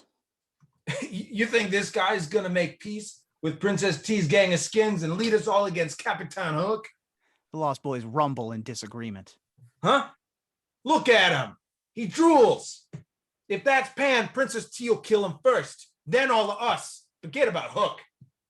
Rufio's right. Tink, how are we supposed to fight Hook with him? Are you sure you got through the right Peter? Tink hovers in front of Peter, pleading her case. Peter swats at her like a mosquito. Do you think I'd risk this face to go into their world to get the wrong one? Tell me, do you? He married Wendy's great-granddaughter. He has a family, a mortgage, and a few extra pounds, but he's still our Pan. Married? Kids? Oh, buggers. And Hook kidnapped him. We had to help Peter save his kids. Got it? Okay. Let's see him fly. Or die. We're still working on that part. Rufio laughs derisively. He's just out of practice. I can teach him. He'll fly and fight just like the old Peter. He just forgot. We have to make him remember. Ace, you can handle a sword. Teach him. It'll come back to him. He's rusty. Rufio yanks Ace by the hair, reminding him who's boss. Rusty? The guy's junk. Garbage. Peter shakes his head, waving them all away, mumbling. Well, if Tink says so, maybe we can teach him. Rufio slings a rock, knocking Tink against a tree. She drops, stunned cold. Don't listen to that fairy, Ziggymon. I, Rufio, Lord of the Lost, ban her, pixie bum. Peter stands, dusting off his tux pants and his golf shirt, albeit tattered and torn. He's calm, resolute. I figured this all out. This is what insanity is. I'm lying in a hospital bed in a coma. This is what happens in one. It's so real. But this is not real. And neither are any of you. No offense. Not real. Rufio street kicks Peter in the stomach. How's that for real, Grandpa? Oh, it hurts. As much as this? He slits the palm of Peter's hand with his stiletto. Peter stares in horror. The blood comes. This is real. He pushes madly through the Lost Boys in a complete panic, heading into the jungle. Ace, the boys in pursuit. Rufio holds up his bloody knife. Let him go, man. The crocodiles are hungry. Let Hooky kill him. The great Peter Pan. Guy's a dick. He leads the Lost Boys into the jungle. Tink regains her senses in a major snit, Your old boyfriend went that way. making kissy sounds. The boys razz her. Tink counters with an obscene gesture, even for a fairy. She blurs away. With Tink flying, dodging in and out of trees at fairy light speed, with Peter running, crashing through vines, dense undergrowth, clutching his hand completely out of his head. He falls, tumbling down a steep hill, and skitters to a stop right at the edge of a high precipice. Waves crash on jagged rocks 200 feet below. Reveal sweeping panorama. Neverland. Day. It's not a cartoon. It's not a painting. It's real. To the north, two perfect rainbows arch over a high turquoise waterfall, which tumbles into a lagoon. To the south, smoke curls from an exotic Caribbean-style Indian village. Before him, the perfect pirate cove. Hundreds of pink flamingos flood the sky overhead. He kneels, awed by the unbelievable view before him. A virtual dream come true. Oh my God.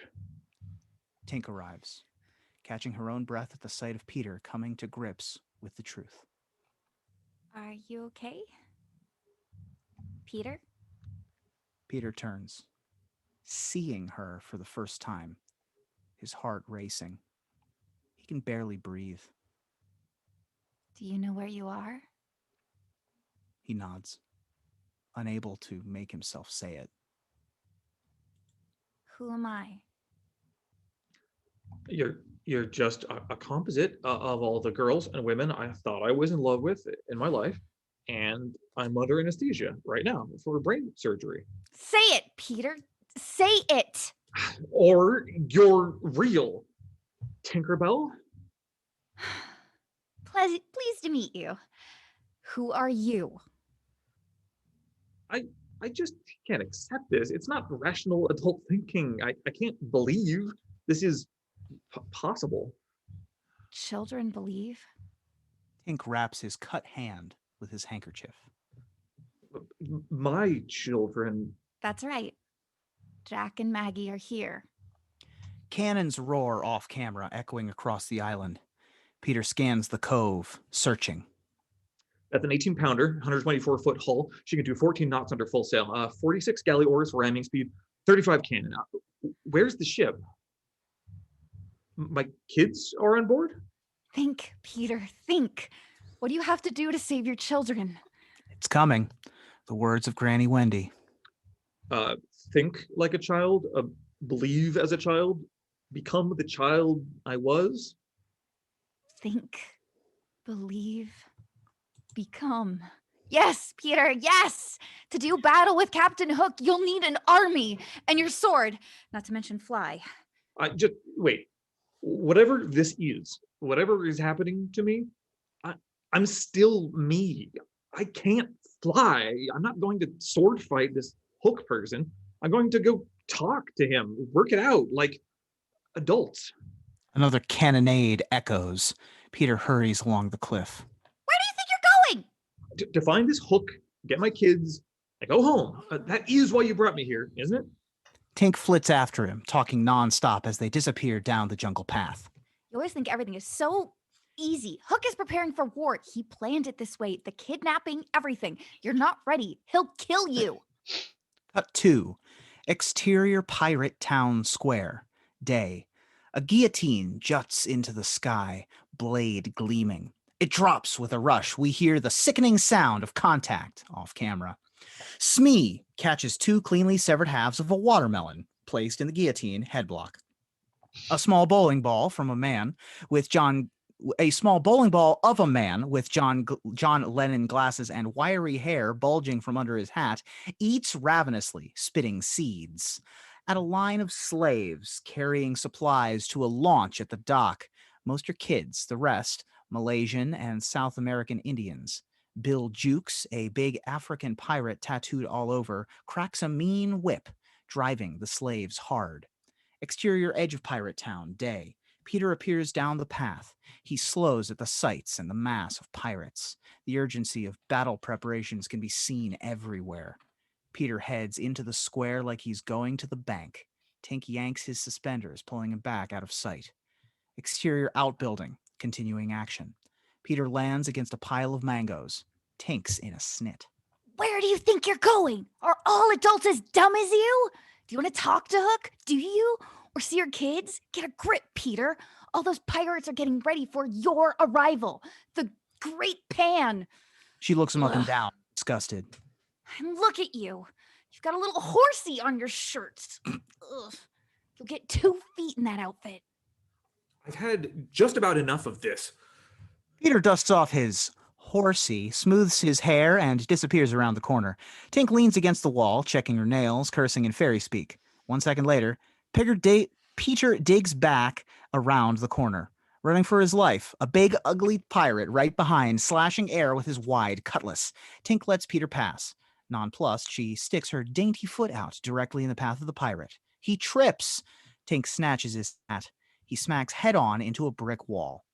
Exterior outbuilding. Minutes later. Peter the pirate peeks around the corner, wearing the pirate's outfit. Even the eye patch. Tink peeks from the brim of the pirate's hat. You look good. I look stupid. Where do we go? Tink points towards the docks. Follow Peter and Tink in his hat. Into the throng, headed towards a launch at the dock. Loosen up. Swagger. He's stiff, unapproachable, pulling at his pirate pants, his eye patch causing him to bump into pirates and things. Pirates sharpen cutlasses on sparkling grist stones and stack muskets on racks. More drink, flaming rum. One pirate's face catches on fire. Others laugh and point. Peter takes in the 30-foot-long stuffed crocodile hanging above a sleazy bar, aptly named Le Croc. The remains of a human right hand stuck in its jaws. So that's what happened to the ticking croc. They reach the dock. Slaves hoist new cannon onto gigs, or small launches, at the piers. Slaves roll barrels on deck under Bill Jukes' whip. They're just children. Hook's a scummy slaver. He makes a fortune selling lost kids and Indians. Peter reacts.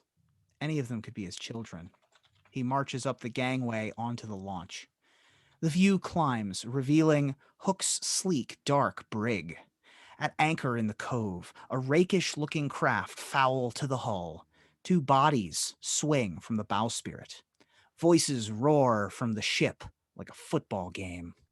Hook, Hook, Hook, Hook. Tight on Peter, rocked by the vision, the same evil craft floating in a bottle back in Peter's other life. tight on Hook's flag, the cadaverous pirate holding the hourglass in one hand and a bloody heart in the other. Chanting grows louder. Exterior Hook's ship, main deck, continuing action.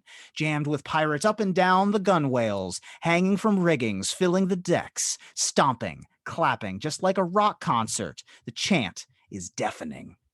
Hook, hook, hook, hook, hook, hook. Interior Hook's great cabin, day, lavishly appointed. Art treasures. His great sword hangs on a statue by Michelangelo. We see Hook in bits and pieces, like a puzzle being assembled. Never his face, off camera. Hook, Hook, Hook. Two Indian maidens comb his long raven hair, which is dressed in long curls like black candles, and given a singularly threatening expression to his handsome countenance. Exterior deck, Peter climbs aboard. With other pirates from the launch, he's overwhelmed. Tink gets a bird's eye view riding in Peter's hat. Hook, hook, hook, hook, hook, hook, hook. Intercut, Hook and Peter. Hook, a sash of gold and scabbard of silver and emeralds is belted on, his cruel, gleaming, seductive sword sliding erotically into it. Fingers smooth his thin mustache. 2 cigars glow in his double holder. Peter, a stadium-style pirate wave starts at the bow, rippling toward him. He watches it go by to the stern and back up the other side. Oh, why did I let you talk me into this? Tink plugs her ears, trying to make the noise stop. Hook. One maiden proffers the velvet gentleman's box, displaying all the cruel prosthetics and implements. Hook chooses, his voice educated, serpentine. Platinum. Elegant understatement with just the right touch of excess. Hook inserts the platinum claw with a decisive click. His back to us, he dons his broad black hat. Hook's gleaming black boots ascend the stairs to exterior quarterdeck. Smee appears first. Good morning, Neverland. Yeah. Yeah. Let me introduce to you the one, the only really true, vilest of the vile, darkest dream of faithful wives and pious women. Sleeves of the 7 seas, better than bad. Captain James.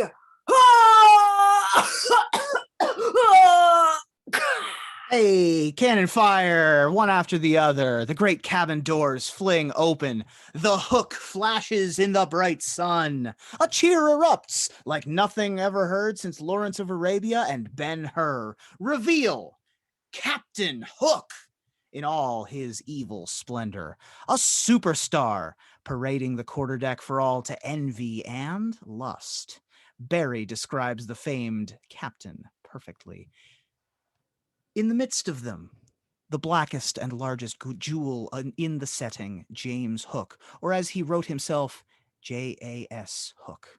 In person, he was cadaverous and black-avised. His eyes were of the blue of the forget-me-not, and of profound melancholy, save when he was plunging his hook into you, at which time 2 red spots would appear in them, and lit them up horribly. Hook limbers up with his lethal sword. Behold, my multitudes of ignorant flotsam.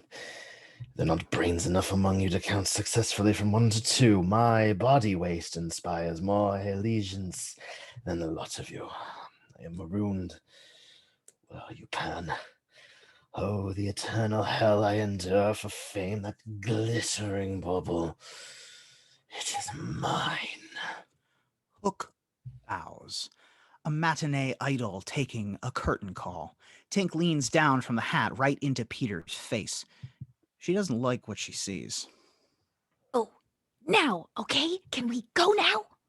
Peter, eyes wide, heart in his throat, his jaw limp. Hook motions for silence. He gets it. My loyal, courageous, inferior crew, I have waited for many, many painful years with you, parasitic scum. At last, the day is here. Reliable sources have confirmed Pan is back, and Hook has got him. Smee hoists Peter Pan in effigy on a pole. The pirates cheer. Hook silences them with a look. At last, the ultimate duel between... A hacking cough off camera stops Hook mid-gesture. Uh-oh. The ultimate duel between... The ultimate... The hacking cough gets worse. Pirates draw in their collective breath. Hook descends the steps to the big, coughing pirate, whipping his fine silk handkerchief from his sleeve, offering it. The poor man reaches for it. Thank you kindly, Captain. Hook lets it drop. The man bends to fetch it. Hook's eyes glow red. He rams his hook into the man's gut. God bless you. The bloodthirsty crew goes berserk as Hook hoists the man high on his claw and hurls him overboard. Below, sharks churn the waters, feasting. Peter hangs on the gunwale, badly shaken. Tink tugs him. Seen enough? Let's get out of here. Wait, not yet. Hook ahems quietly. The hubbub stops instantly. Now, where were we? Ultimate duel between good and evil. Dark and light. Handsome and ugly. Hook versus Pan. To the death. And who shall win? Pirates, cutlasses raised high. Hook, Hook, Hook, Hook. Why? Handsome. Handsome. Hook smiles, his teeth impossibly white, sparkling like marble. His baby blues shine. And what is Hook? Good! Good! Hook wheels his gleaming blade, reared to strike. Smee! Good! In an evil sort of way, Captain. Hook only tweaks Smee's nose with the blade. Relief. Once I have rid the world of Pan, I shall leave this place forever and seek adventure where a man of my intellect and talent is appreciative. He pauses dramatically, milking the moment. Who sails with Captain Hook? Pirates roar in support. Jukes whips two Indian slaves to open the main hatch. Peter strains to get a better view. He is horrified. Down in the hold, children, scores of them, chained to galley oars, the bright sun causing them to shrink like mice, hands outstretched, begging, pleading for food. Noodler, a bald-headed ape of a man with his hands fixed backwards on his huge arms, hoists a cargo net up from the hold. Jack and Maggie hang captive inside, terrified, clutching each other, too frightened to scream. Peter, dying 1,000 deaths, mouths their names silently, a father helpless to protect his children. Let's give a warm welcome to Jack and Maggie Pan. Hi, kids. Oh, isn't this fun? Let us go! We didn't do anything! With Peter.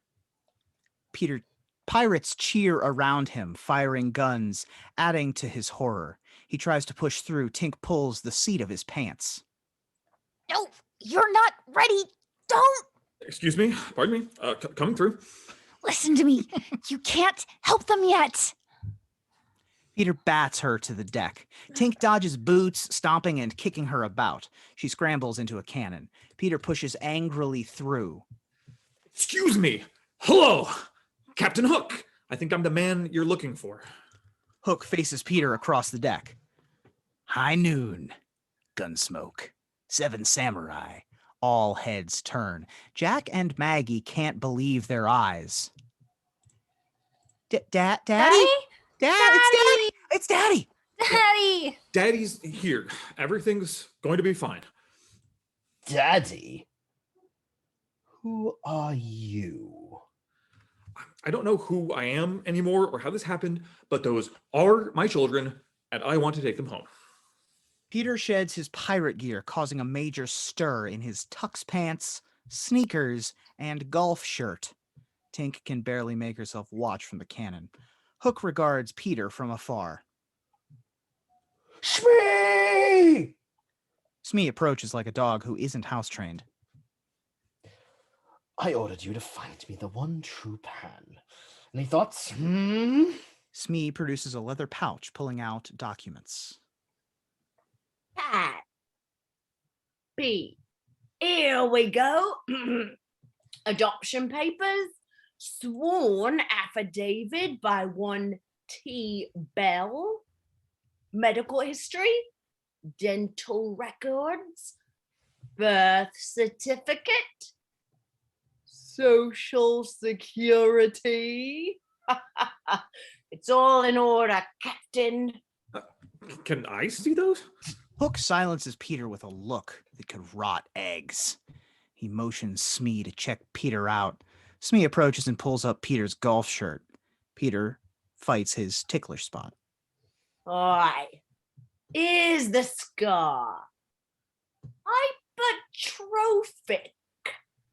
Right where you give it to him, Captain, during the Tiger Lily incident. He's Pen, or I've got a den man's dingle. It can't be. This flabby, flobby. Is that a little horsey on your shirt? Aye, Captain. A little blue one. It's a cute little thing. Peter flushes red. The pirates laugh derisively. Hook droops in profound dejection. Hardly the Pan he envisioned. Suddenly, Hook's old evil smile returns. Ah! Up to your old tricks, eh, Pan? You devil, you. Thought you could fool old Hook, huh? Disguise yourself, eh? Trick me? Ha! Stand back, Scugs. Watch out. He'll fly. Watch him. Hello. Jabbing, feinting, slicing the air, closing the gap between them, trying to draw Peter out. Peter stands motionless. Hook stops, annoyed. Where was your sword? I don't have a sword. Surely you don't expect a man of my breeding and intellect to kill an unarmed foe? Bad form. Hook lunges, running his blade through the hilt of a pirate's sword and, unfortunately, through the pirate. Hook flips it through the air at Peter, twanging the blade into the mast beside Peter's head. Jack holds Maggie tight. Tink peeks from the cannon, hands over her eyes. Prepare to die, Peter Pan. Hook assumes on guard, his sarcastic laugh echoing.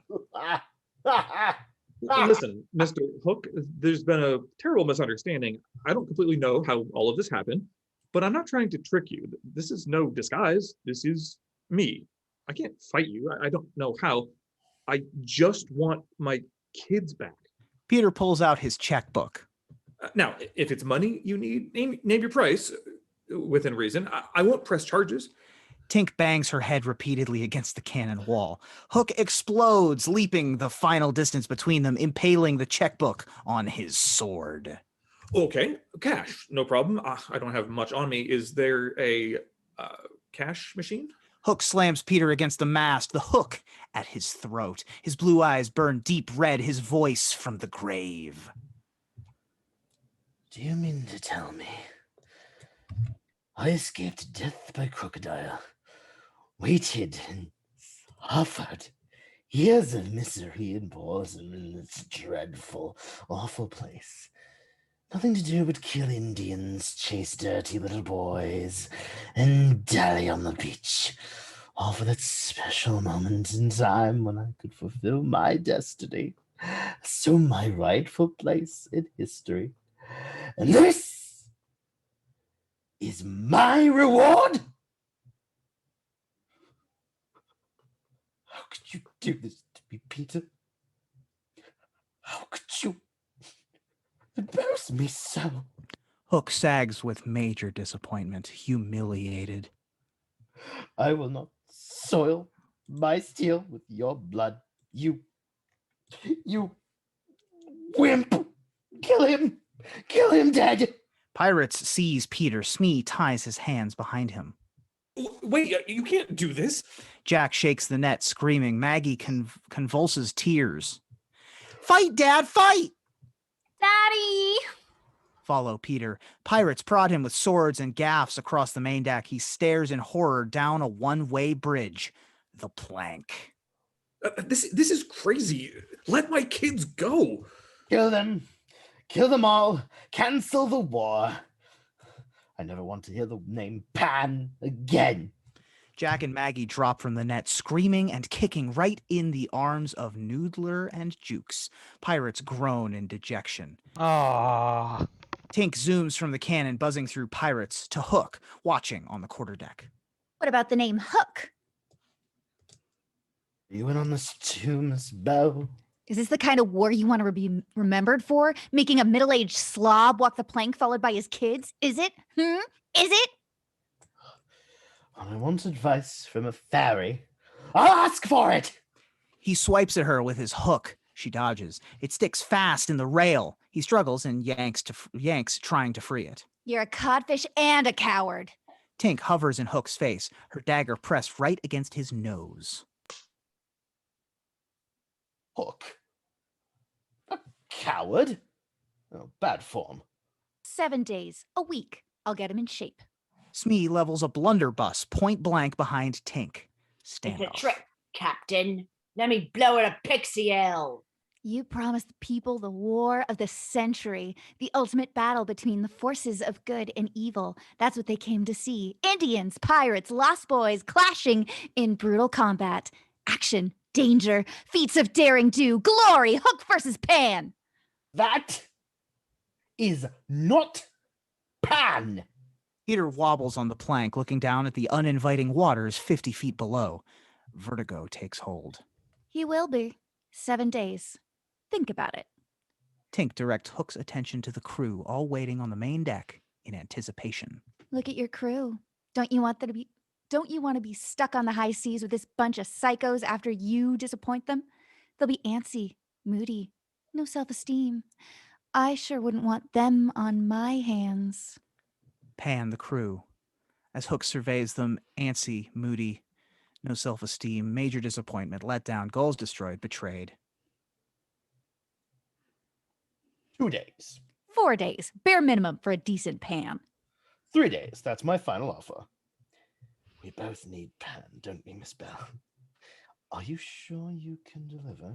Does a croc tick in the dark? Hook, perish the thought. Then, with villainous aplomb. After further consideration, in the best interest of all concerned, I've agreed the so-called ban will return in 3 days to commence the war between good and evil to the death, or the little rugrats die like Rats!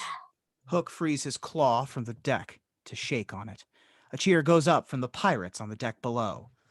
Hook! Hook! Hook! Hook! Hook! Hook! Go! Guns, fire, pandemonium, Smee pops champagne, spewing bubbly everywhere. Peter inches his way back up the plank, trying to look grateful. Hook sneers at the other end. Go on, whatever you are. Get out of my sight. Fly your carcass out of here. Hook jumps up and down real fast on the plank. Peter catapults into the air, suspended for a moment. I can't fly! Tink, frozen in midair. Can't fly. Peter, his sad face looking up, a failure. He plummets into the sea and disappears. Jack and Maggie collapse into each other, wailing anguish. Hook makes his way through the celebration, unaware. He waves his hat, ascending the stairs to his cabin. I'm so depressed. Peter Pan grew up to be a wuss. He enters his cabin and closes the door. Hook! Hook! Hook! Hook! Tink circles above Peter's point of entry, stunned. Swim, Peter. You can swim, can't you? Oh, I told you you weren't ready, didn't I? Didn't I say that? Damn you, Peter Pan. Exterior, under the sea. Peter sinks, struggling to free his hands, kicking, slowly drowning. He blacks out. A baby cries, startling Peter awake. Exterior, Kensington Gardens, day 1902. Baby's POV day. Mother leans in the pram, kissing her beautiful new baby boy. She is everything a mother could be. He coos and giggles the language of babies. Are you talking to the fairies, my little man? Peter, you are youth, you are joy. Suddenly, everything is dark. Thunder cracks, rain pours in the pram. Mother is gone. A dark, evil face leans in, eyes glowing red. Peter screams, lifted toward the face. And what art thou? Resume Peter, drowning, screaming, water choking his lungs. Exterior, Kensington Garden, night, 1902. The infant Peter wails abandoned on a small island in driving rain and thunder. Suddenly the trees are filled with twinkling lights. Fairies, scores of them. Light around Peter, holding leaves to shield him from the rain. A young Tinkerbell slides down his head, a smile. Baby talk. Tink answers him. He understands, giggling, cackling.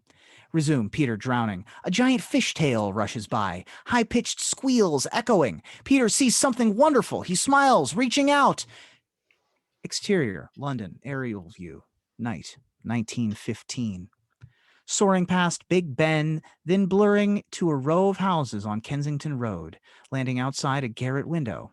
We know this window, like the fondest memories of childhood. Peter's POV, the darkling nursery. Wendy, age 15, telling a story to a group of stuffed animals. She suddenly senses she's being watched. She faces the window. She rushes to us, laughing, crying. Peter, I knew you'd come back. I knew you would. I never gave up on you. Resume Peter. He drowns. Darkness consumes us. Peter? Peter, if you shut your eyes and you are a lucky one, you may see a shapeless pool of lovely pale colors suspended in darkness. Pale, soothing colors wash over us from the darkness. That's it. If you squeeze your eyes tighter, the colors become so vivid they must go on fire. Just before they do, you'll see it. See it, Peter? The colors intensify, burning bright. Like the sun on the back of your eyelids, a burst of fiery orange. Dissolve to exterior lagoon, a fiery orange afternoon sun. A female silhouette blocks the glare. Wake up, Peter, you must. Tight on Peter, glassy-eyed stare. No signs of life. Skin blue and pale. He doesn't blink. His lips icy. Webbed feminine hands lower a nautilus shell over his mouth and nose. Turquoise lips blow gently into it. His chest heaves. He coughs up water, gasping for air. Mother? Peter's POV, the vivid colors, take shape. Angelica, the face of an angel, Una, a husky temptress, and Babs, turquoise lips and flaming orange hair, fawn over him. Their laughter is like tinkling glass. Am I dead? Only if you want to be. He's sprawled on a rock, his legs dangling in turquoise waters, clothes tattered and torn. He sees the maidens from the waist up. It's an ample view. Angelica and Una caress him with languorous strokes. He's embarrassed and aroused. You're safe here, Peter.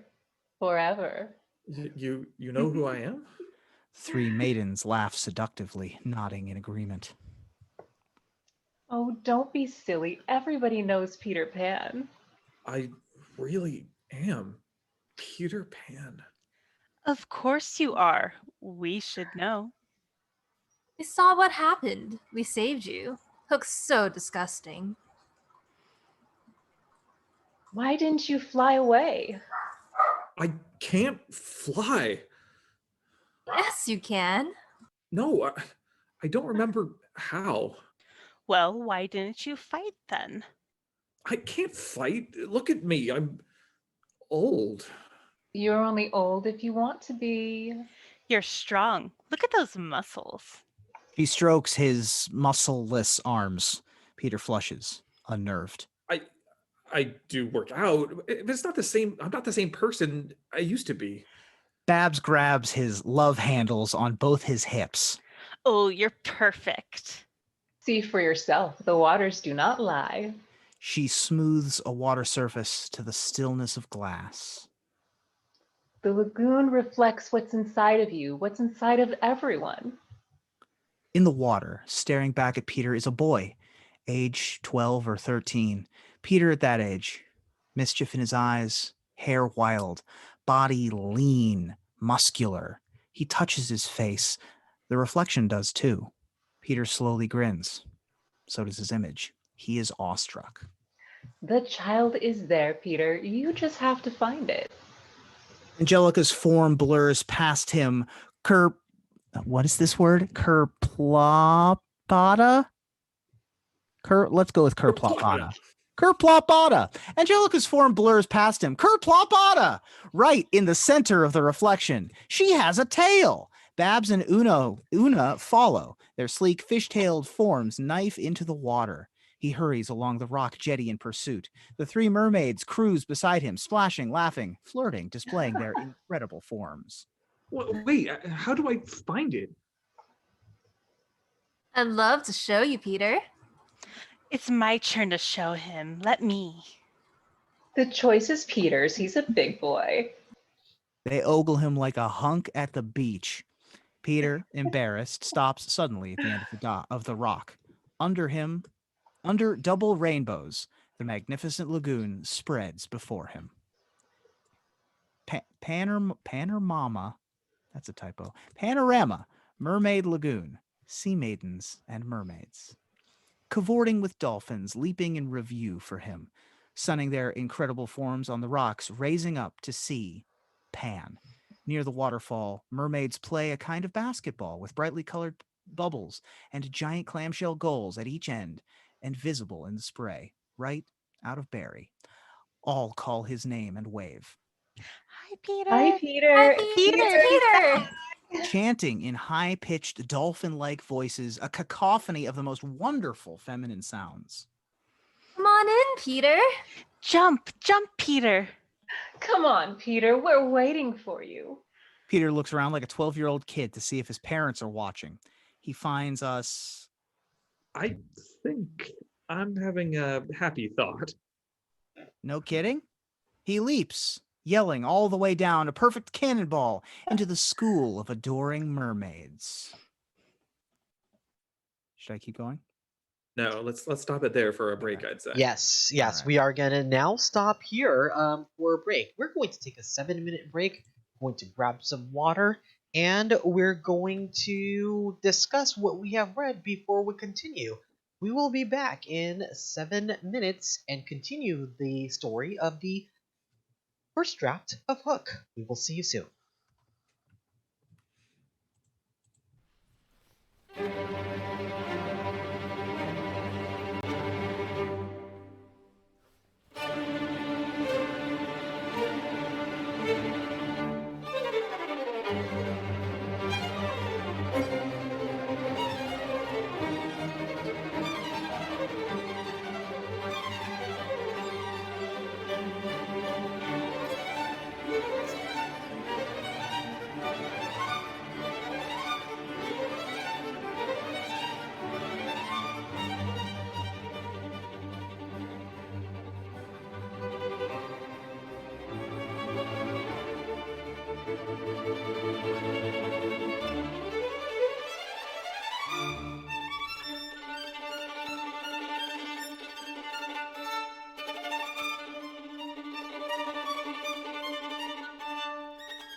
All right, and welcome back to First Draft Hook here on twitch.tv/live action roleplay.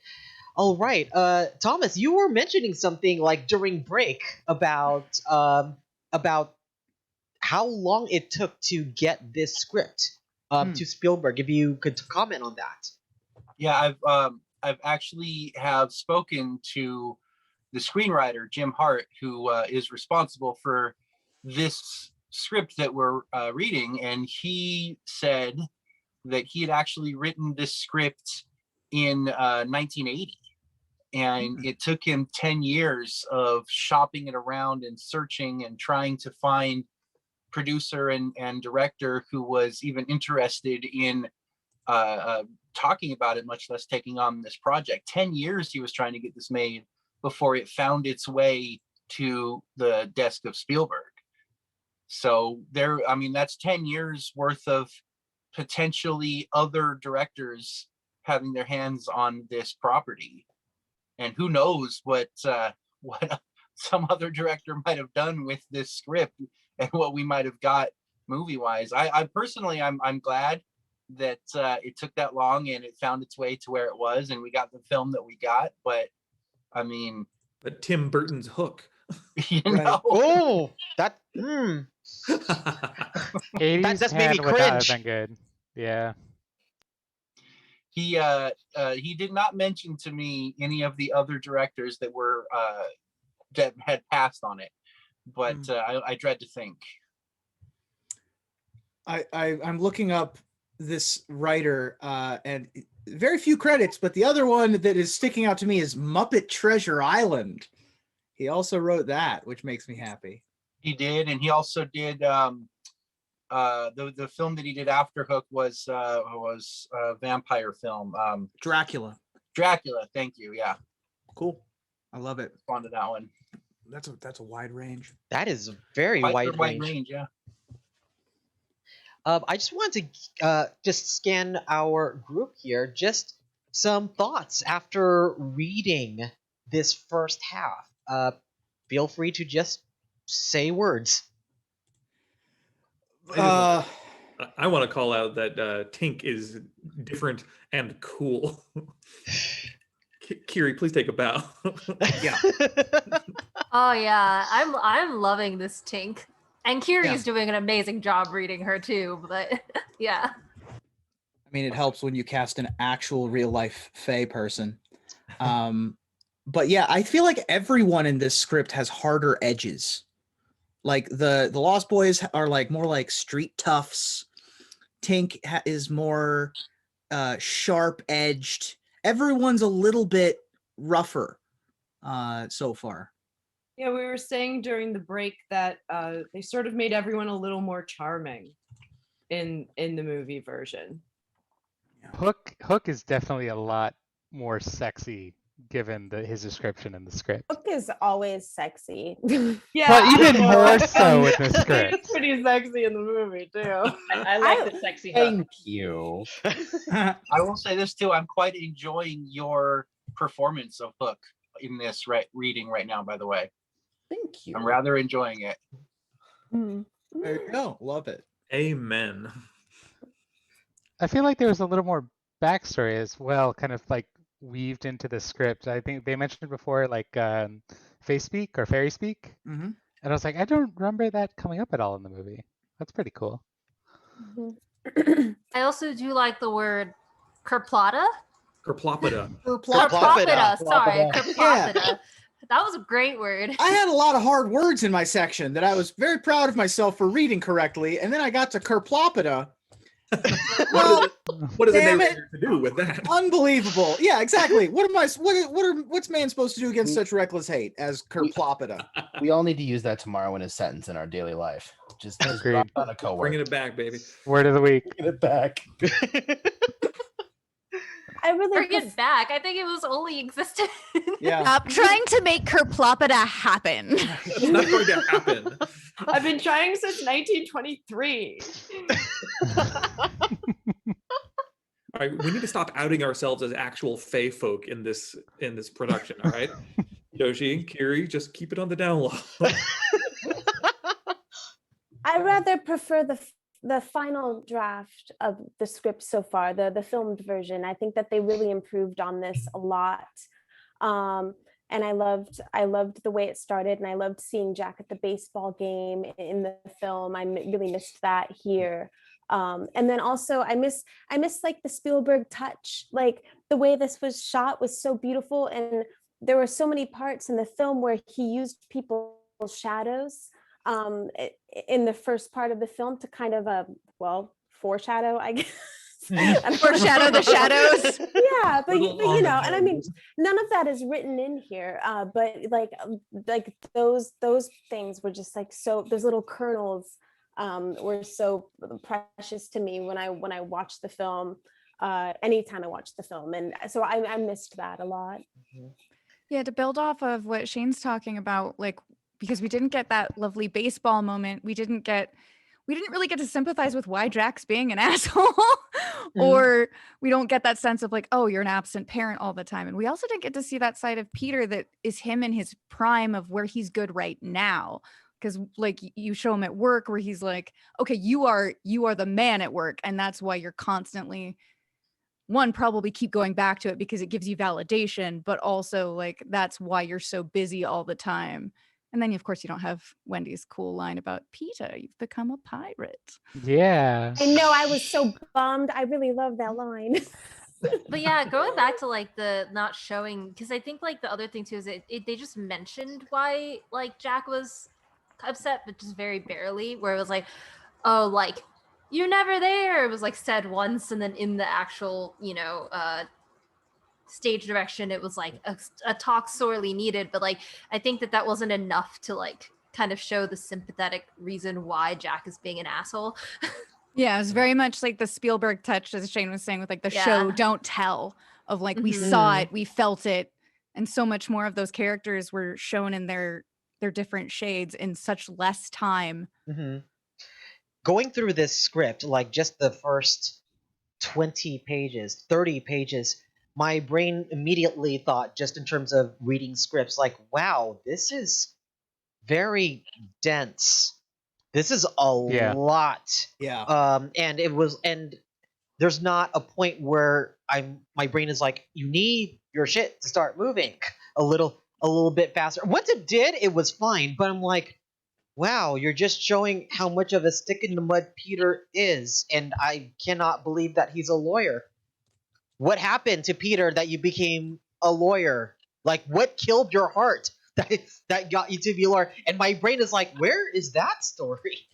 Because I could believe it if he's a businessman or something, but a lawyer's like, you have to kill parts of your heart to do that job. Agreed. It's actually been interesting trying to play him because there isn't that backstory. So there's like very clearly two modes of his wanting to be a good and caring father, and you have to kind of let that creep in around the edges of his voice. And then most of the time he's just, a haplessly over-involved businessman type, and that needs to be sort of the dominant key. And it's hard to try to modulate between them because it seems like in this script it's designed to be happening more or less within the same sentence. Like he'll start businessman and just have a twinge of heart come through, and I think that might be beyond my talents as an actor currently to try to nail all of that. But it's clearly like trying to sort of have both cake and the eating thereof in a very short amount of dialogue. First of all, Chris, do not I think sell you're yourself accomplishing short. it. Don't sell yourself short. Like the role is so, you have to play this character with so much nuance, and you do. This is not an easy role for anyone to play, and you are killing it. It's a lot of fun. Good job. I was a little sad to learn that they had Le Croc in the script, and then they cut it out from the Yeah. from the movie. That was The a cute Croc joke. is great. I am a little confused how the hand is still apparently like there. Yeah. Like Some- where? It's mummified, Just hanging out of the mouth. undigested. Did Yeah. they cut off someone else's hand to put it up there just for like symbolically? Yep. Like some sort of twisted reliquary. Yeah, that's weird. I mean, that sounds on brand for our preening boy. Sure. You need to have those vestiges of important moments of my life. Might as well keep my disembodied hand around on the bar sign. Because why not? Doctor can do it. Yeah. Also, the horsey jokes. The horsey jokes are so funny. I love them. It's such a good running gag. Yeah. I am surprised that it's not because aren't there those like polo golf shirts that have a crocodile on them? Thank you. Seems like a very missed opportunity. Oh, you have a tiny croc on your shirt. How It would have cute. been a very good, like, Freudian kind of subconscious thing to plant into Peter's psyche of like, oh, I wonder why he likes crocodiles on his shirts. But whatever. Couldn't get the licensing deal lined Sure. up before. Probably not. Those were popular back in the day. Those were expensive back in the day. There is a so, lot of yeah. like product and name dropping in this version of the script too that I've noticed. I have noticed that a lot of our big budget scripts do tend to drop a lot of product, and because they are written with product consideration, like the Back to the Future script, the number of times it's had like Tab and Peps and Coke. It was a They ended Coke up- commercial. I was about to mention it. At least it was not as bad as the Back to the Future first draft, because that one wasn't it. That whole first draft was a Coke commercial.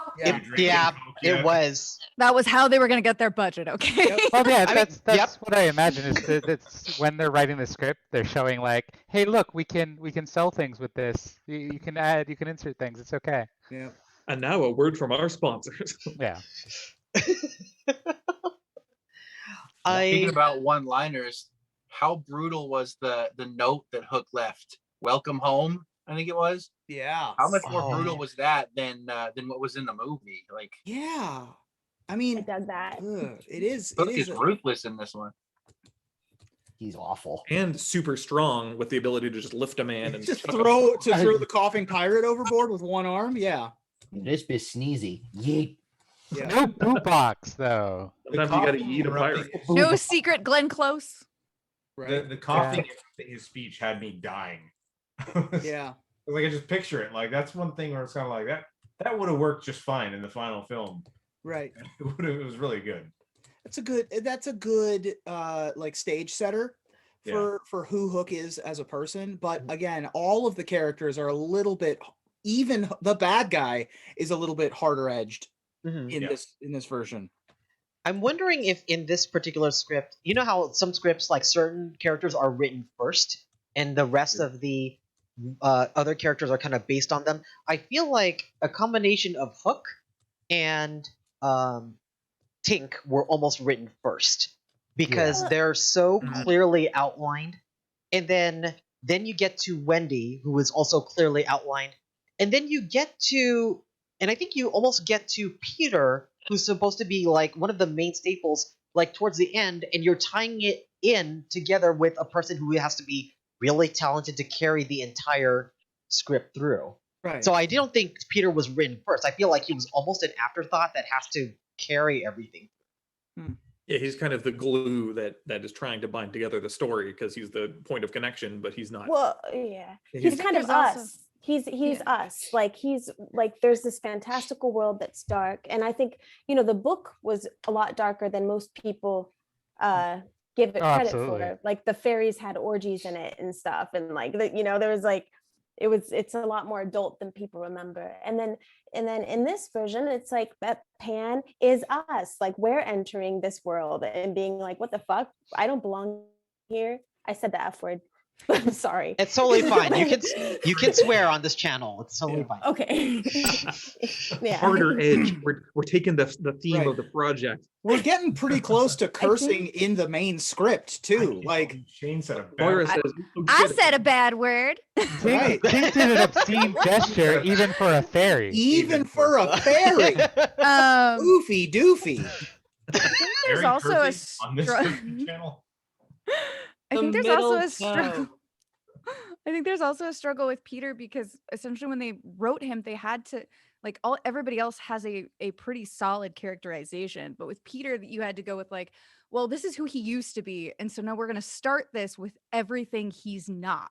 And Yeah. writing someone as a not is a weird, hard amalgous sort of thing where I feel like they probably had a harder time making stronger decisions.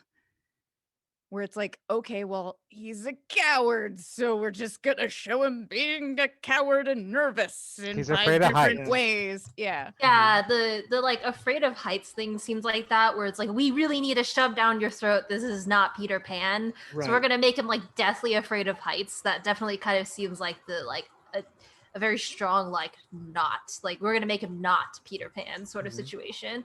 Whereas I kind of liked the like we're gonna talk through it like adults like attempt, because that one felt a little bit more like here's like a more grounded way of being like this is the difference is that he thinks that you guys can talk it out. It's a sort of character situation. trait, not an anti-character trait. Yeah. So in the interest of time, I'm gonna have like our cast like ask Thomas a couple of questions, and then we're gonna get the shit rolling, and we're gonna see how we can handle the second half of this script. Does anybody have any questions for Thomas?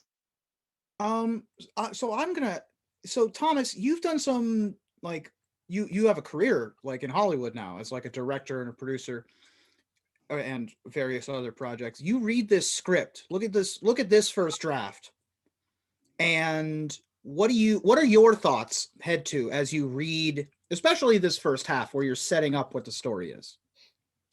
That, I mean, coming at this from a filmmaker standpoint, setting aside my connection to it and all of that, my immediate thought is yeah, it needs a little bit of fine tuning for a little bit of softening, I guess. I mean, this version of the script feels a little bit more mature, and like you for to go into production on this script, you really need to kind of decide what kind of film you're going to make. You know what I mean? Are you going to make a more adult themed, a more mature kind of film that may end up getting an R rating, or are you going to make a more family friendly PG kind of film? Like you kind of need to set your direction, up front, and then kind of adjust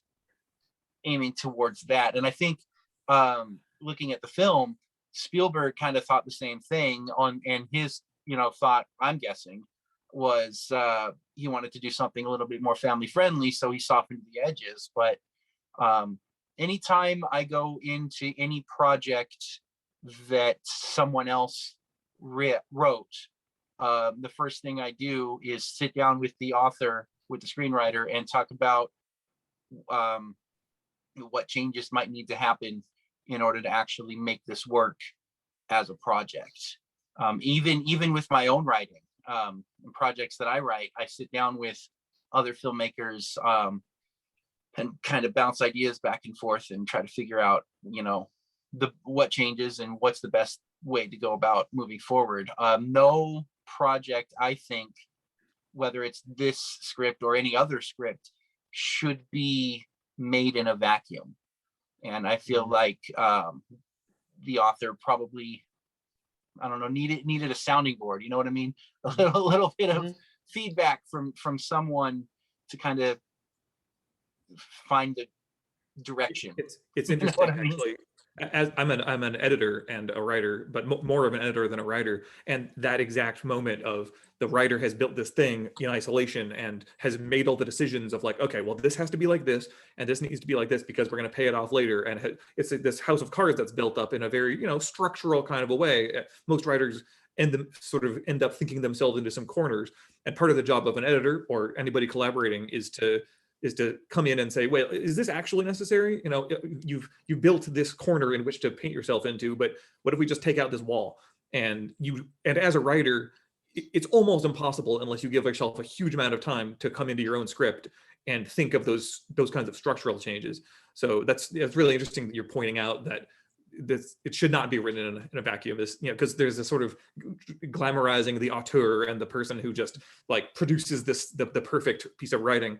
but particularly for something you're trying to have as wide an appeal as possible, getting somebody to check all the studs in the walls and see what you can open up is incredibly valuable. Good point. Absolutely. And it took me personally a long time to get to a point where when I write something, I can be okay with making changes or maybe cutting scenes that ultimately should be cut, for whatever reason, the pacing, the feel, whatever. But as the person who wrote it, being okay with getting rid of the thing that you wrote, like it took me quite a while to get to that point, with my own work. When it comes to other people's work, it's like, where's the hatchet? But with my own work, it's protected. You know what I It's mean? hard to kill your baby. These cows aren't sacred to me.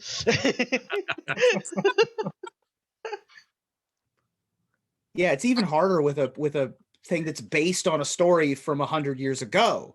Like to edit that stuff out. I mean, it's a whole nother layer. Got deep roots. All right. Okay. Let's continue with the next part. Let's start with page 59. Our third narrator. Please go ahead and start us off. Cut to exterior Kid Cove Beach at sunset. The Lost Boys campsite sits on a bluff, a tangle of haphazard tree houses, rope ladders, and underground hideouts. A two-masted sloop that had seen better days rests on launch blocks at the edge of the water. Haphazard repairs, renovations evident. A nameplate, the Dark Avenger. We come to celebrate the great Pan's return, to make peace between our tribes, and join as one in the never war against the Black Hook. The Lost Boys sit in a row on a palm log, long faces, elbows on knees, chins at half-mast. They face Princess Tai with the sculpted Malaysian and 4 warriors dressed in war gear. But I heard it through the grapevine. Pan is dead. Bad timing. Princess Tai and her delegation stand. She breaks a spear in half with her bare hands and hurls it to the ground. No Pan, no truce. We catch you in our territory, we rip out your hearts. Princess Tai leads her delegation, disappearing silently into the forest. Rufio waits until they're out of sight, then... Welcome back, Skins. You want to fight? Ace holds Rufio back, who isn't about to fight. Lost Boys sit in total defeat. Ziggy tries out to comfort Tink. She's an emotional mess, crying her eyes out. I did this to him. I hauled his cookies back here. Now he's gone. Hey, it's okay, Tink. Nobody blames you. I just wish I'd been nicer to him when I met him. Fighting Hook was always a stupid idea. Building this boat was a stupid idea. Waiting for the great Peter Pan to lead us was a stupid idea. What about Peter's kids? In 3 days, Hookie's gonna kill him. We have to save them. I mean, they can live here with us, right? And the others and the galley slaves. Pan or no Pan, I say we attack. Rufio bats Ace about the head. You crazy dumb man? You want to get ourselves killed? Tink blurs right up to Rufio's face, turning volcanic red, cursing him in fairy speak. We don't need a translation. Get out of my face, Barry! I'm saying you're right! Rufio double takes Tink. He doesn't believe his ears. Rufio's right. Without the Indians, we don't have a chance against Hook. Princess T will only follow the one true Peter Pan. Everybody lets down dejected sighs. Hello. All heads turn. An amazing sight, like a float in the Rose Parade by Maxfield Parish, a raft of giant clamshells adorned with mermaids, tropical flowers, towed by a team of dolphins. The raft closer. Peter stands at the helm, flanked by Una, Babs, and Angelica. Hands on his hips in familiar pose. Still 35, but a more youthful aura about him. His clothes have slowly changed to a Paulo Robinson Crusoe look. Ziggy leads the boys down the beach to meet him. It's Peter! He came back! Peter jumps ashore and waves goodbye. Dolphins pull the raft away. Mermaids wave, chattering their sea sounds. Goodbye, Peter. Bye, Peter. Love you. The boys surround him, genuinely glad to see him. Tink can't fight it. She flits to him and pecks his cheek with her little fairy lips, turning all shades of the rainbow. Peter touches the spot, embarrassed. Oh, Peter, you're alive. I'm so. What are you doing with the aquatic bimbos? They saved me, Tink. I'll just bet. Did you tell me you're married? Did you? Huh? Forget to mention your kids? Uh-huh. Tink, will you listen? They saved me. A That's hunting all. horn bleats off camera. Everyone cringes. The boys part. Ziggy appears from his hut, blowing his ram's horn, dragging a long sword behind him.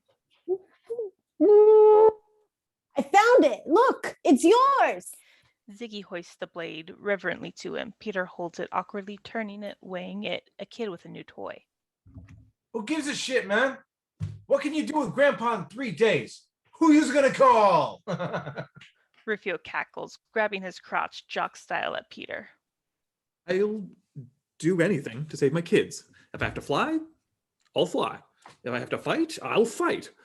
Boys cheer, beating their weapons, howling, dancing around Peter and Tink. Peter dramatically jerks the heavy sword from the sheath. The sheath goes flying, nearly hitting Rufio, razzing on the sloop. Inside Hook's great cabin at night, Hook sits alone at the table, completely depressed. My life is over. Smee tends trying to cheer the captain up with a lavishly spread dinner. Fine linen, sparkling crystal, solid gold cutlery, cuisine fit for a 4-star king. Smee tucks his napkin in for him, decanting the wine. He props a golden fork in the Hook's hand and fastens a knife to his hook. Why did I listen to that scheming pixie? Pan's not going to come back. She can't change him in 3 days or 3 decades. There's not going to be a war. Cheated from my own destiny by a chicken. Oi, Captain. Chicken. Cock oven. Just like your mum made it. Hook regards the steaming bird before him. With courtly manners, he splays the dressed drum legs, rips off the little booties, and buries his hook deep in its groin, gouging and ripping and disemboweling the carcass with vengeance until nothing is left but grease. My mum sent me to a boarding school. The bitch. Smee eyes Secco, the handsome Italian, standing guard with Jukes. Big trouble. They back slowly away from each other, seeking cover. Do you know what I really hate, Smee? I mean, really hate. I really hate looking forward to something. The planning. Hook rearranges the table. Anticipation. Excitement. He explodes, raking the table with his claw. Just to be disappointed! I hate being disappointed! I hate Neverland! And I hate Peter Pan! Hook grabs a diamond-studding dueling pistol from his sash. My life is over! And shoves the barrel in his mouth. Captain! Hook pulls the trigger. Smee lunges, jamming his pointy finger in the hammerlock as it snaps shut. Smee yells. Hook yells, prying Smee's finger loose. He jams the barrel on his nose. Smee grabs the gun with his hands. Hook and Smee wave the gun around the great cabin. I just want to die! Oh, that's not the answer, Captain! Secco and Jukes can't escape the lines of fire. Every place they bob and weave and crash and hide, Hook finds them. Hook and Smee pancake the table. Food flies. The gun fires. The cook wheeling in the dessert cart drops dead in a pile of pastry, a gaping bullet hole in his heart. Look what you've made me do. Who's going to make me creme brulee now? I can't go on like this. No dessert. Shoves another pistol in his mouth. Now, what kind of world would it be without Captain Hook? Aye? Deeply moved, Hook pulls the gun from his mouth, pondering the question before him. Oh, good for me. What would the world be like without Captain Hook? The eternal question. He clutches Smee in an endearing hug, unaware he's clawing Smee's back. Suddenly paranoid, listening, he releases Smee, who's in severe pain. What's that ticking? He slashes his drapes with his sword, slicing Seko. Where is it? Tick, tick, tick, tick. There! No, over here. Make it stop! Smee! Hook crawls on his hands and knees, frantic, looking under the table. He's up inspecting the food, running his sword out a series of portholes, slashing in his chase. There's no ticking, Captain. You killed that croc years ago. We threw all the clocks overboard. Remember? Hook grabs an hourglass, listening to see if it's ticking. He smashes it, hooking Smee under the collar. He lifts the bulbous man in the air. So, are you saying there's no ticking in this room? That I am, shall we say, mentally unstable because I hear ticking and you do not? Is that your kiss, Mr. Smee? Smee motions frantically to Seko, who is sitting on the floor near faint from his sword wound. Do you know what I really hate? People who don't hear ticking when I hear ticking! It ticks me off! Smee ticks his head back and forth at Juke. Finally, tick tock, tick tock, tick tock. Hook abruptly drops Smee, listening as if hearing angels. See? Ticking. Captain, methinks you need a little something to take your mind off of this pan business. Let's go ashore and kill some Indians. You hate Indians too. Oh, we always kill Indians, and I don't want to kill Indians. I want to kill Pan. Hook curls up in a fetal ball on the Bayview seat. Oh, don't torture yourself, Captain. You can't let the men see you this way. I don't care. It's all I've been living for. This little boy of youth and joy, all goody and sweet, and I, yes, Hook. I would gut the conceited, arrogant purse like a pig and feed his adolescent entrails to the bilge rats. Fun. What's the use? What's the point? He's taken all the joy out of it. He's not worth killing. Pan's done it again. Peter the slub beat me. Why can't I just win once? Is that so much to ask? Well, look at the bright side, Captain. If in the pan doesn't show, you'll still get to deep sick his ruddy, rotten curtain crawlers. Pan's kids would be bad form. But a deal's a deal. And James Hook is a man of his word. Captain, there is another way. You don't have to kill him if then they sign the blood oath and join your crew. Hook thinks about it, devious, but nay. Wait, better? Yes, 1,000 times blacker. Make the little morons love ya. It's Pan they love. Even you, Smee, are lovable. No little children love me. Crushed with rejection, Hook grabs his second pistol and shoves it in his mouth again. Smee pulls it out. Alright, that's the point, Captain. The ultimate revenge. Pan's kids in love with Hook. The ultimate payback, Captain. Hook relaxes his trigger finger, piqued.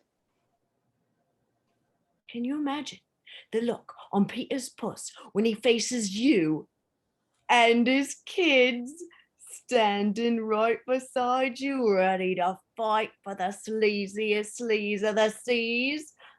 Captain Hook. Yes, I like it. I like it. It has a certain symmetry.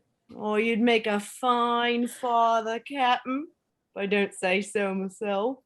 We are horrified. Hook is horrified, then intrigued, then enamored. Hook begins to laugh at the notion, almost giddy, escalating to hysterical. Smee joins in, then Secco and Jukes roaring with uncontrollable laughter.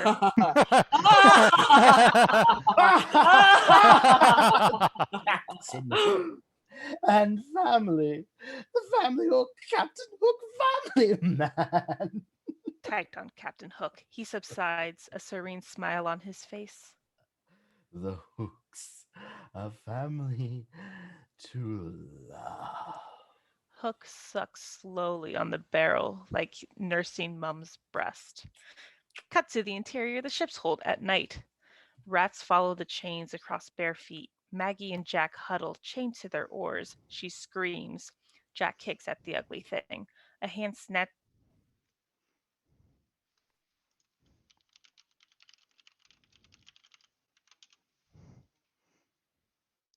Mhm. Okay. The young slave chained next to her dangles the squealing vermin by its tail. He smiles, showing his rotty teeth. The big ones always go for the freshies like used to. Maggie buries her head against Jack. I want to see Mommy, and Daddy won't forget us, will he? What's the difference? We're on our own, Squirt. I've been in this scum hole 20 years. Don't remember what a daddy or mommy is. You'll forget it too. You'll forget everything.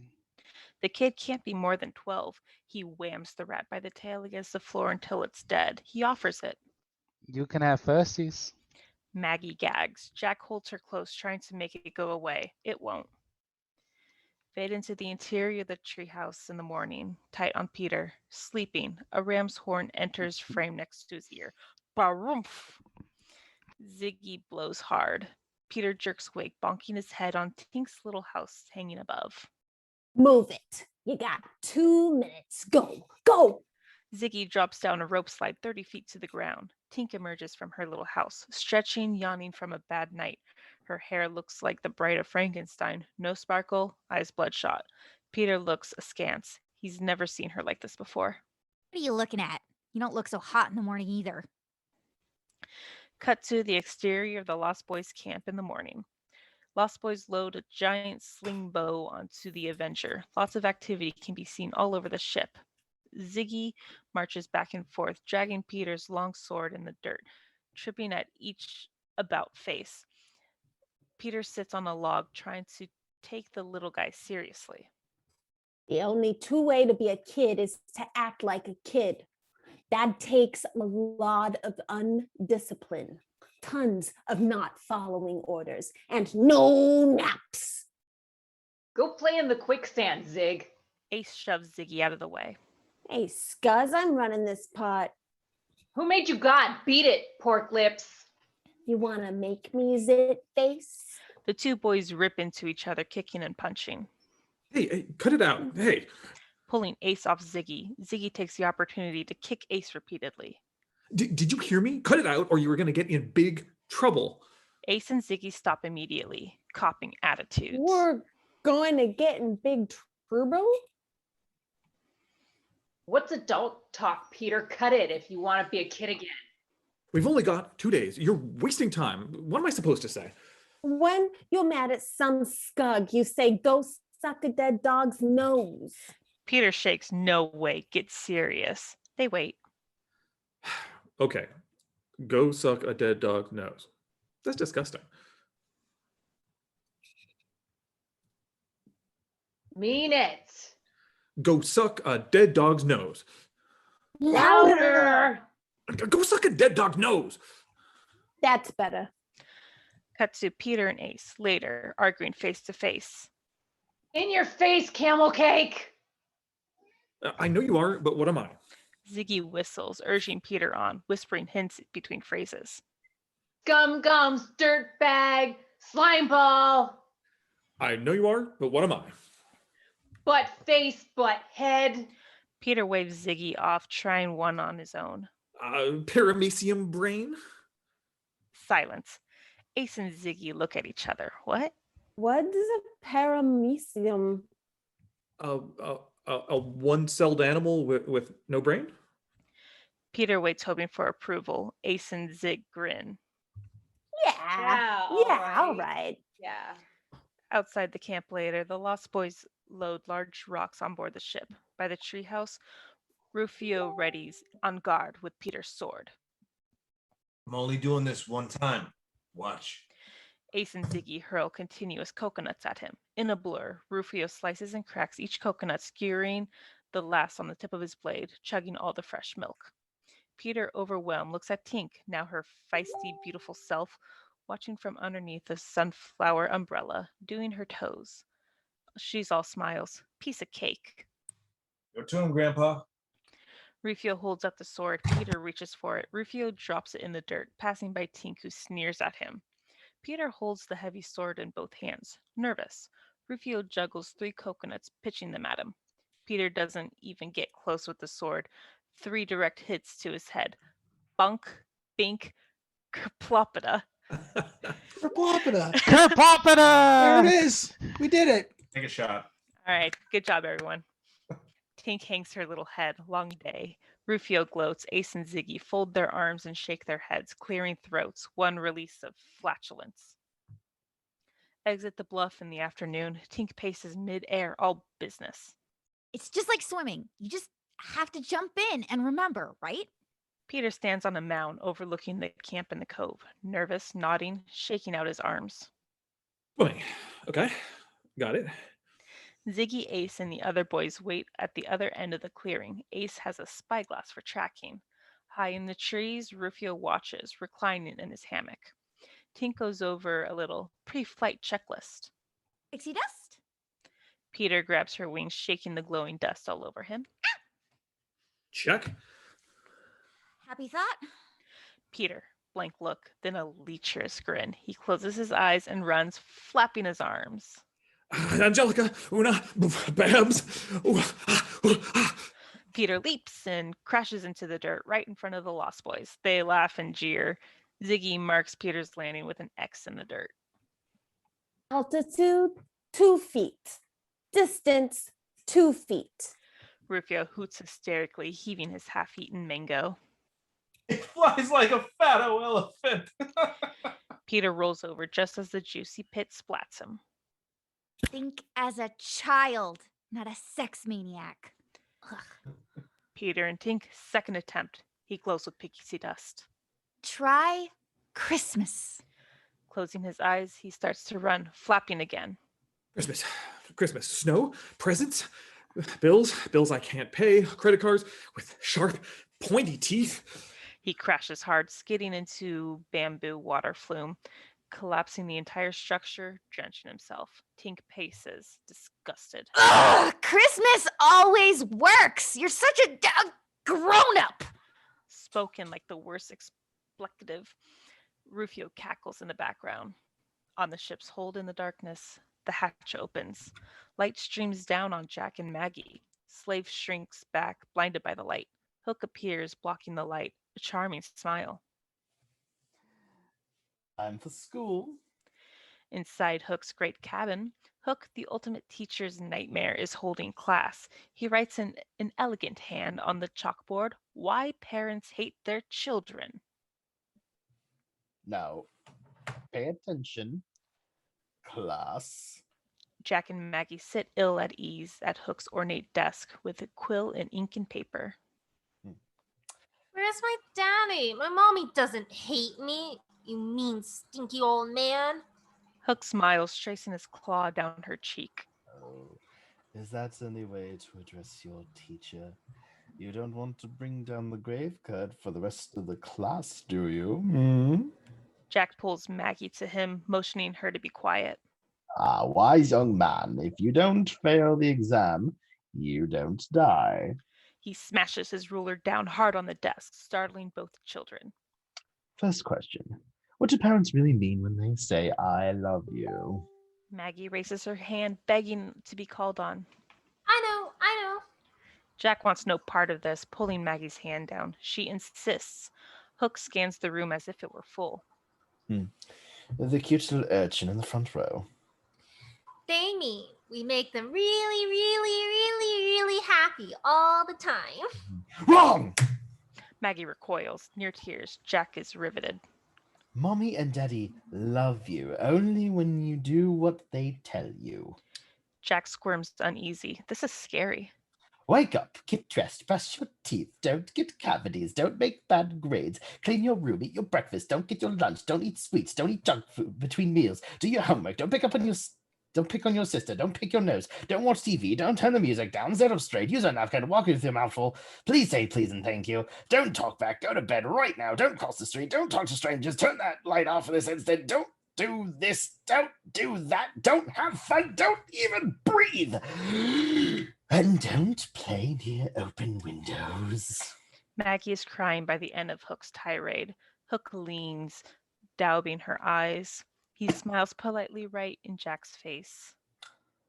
Ring a bell, Jack. He gestures like a symphony conductor. Smee appears with a tiny triangle and tings it. Ting! Jack nods ever so shaky. And now, the dreaded pop quiz. Hook flips the chalkboard over, reading the one lone question aloud. Do my parents love me? A, yes. B, no. Remember, your future depends on it. You may begin. Hook turns over a large hourglass. Maggie instantly marks her test paper A and turns it over. She looks to Jack. He's vapor-locked, staring at his paper, completely stumped, sweating, wringing his hands in anguish. Maggie elbows him hard. Jack? Hook is delighted with the progress. Cut to the exterior of the Lost Boys camp. A log table, food piled high. Peter sits between Ace and Zig. He has a black eye, a head bandage, bruises, aches, and pains. The Lost Boys dig in, eating with their hands, belching, talking with their mouths full. Peter picks up his knife and fork. Everyone stares. What? We don't use them. Ace grabs Peter's cutlery and throws them away. If you don't use them, then why are they here? So we don't have to use them. Ace jams Peter's hands in his food. Peter eats. It's messy. Ziggy shows him how to wipe his hands on his shirt and his mouth on the back of his sleeve like a third base coach giving the hit and run. Peter tries it, a tentative wipe. The boys cheer. Tink applauds from her seat at the head of a roast pig in the center of the table. Please pass the... You said the P word. Okay. Not okay. Okay?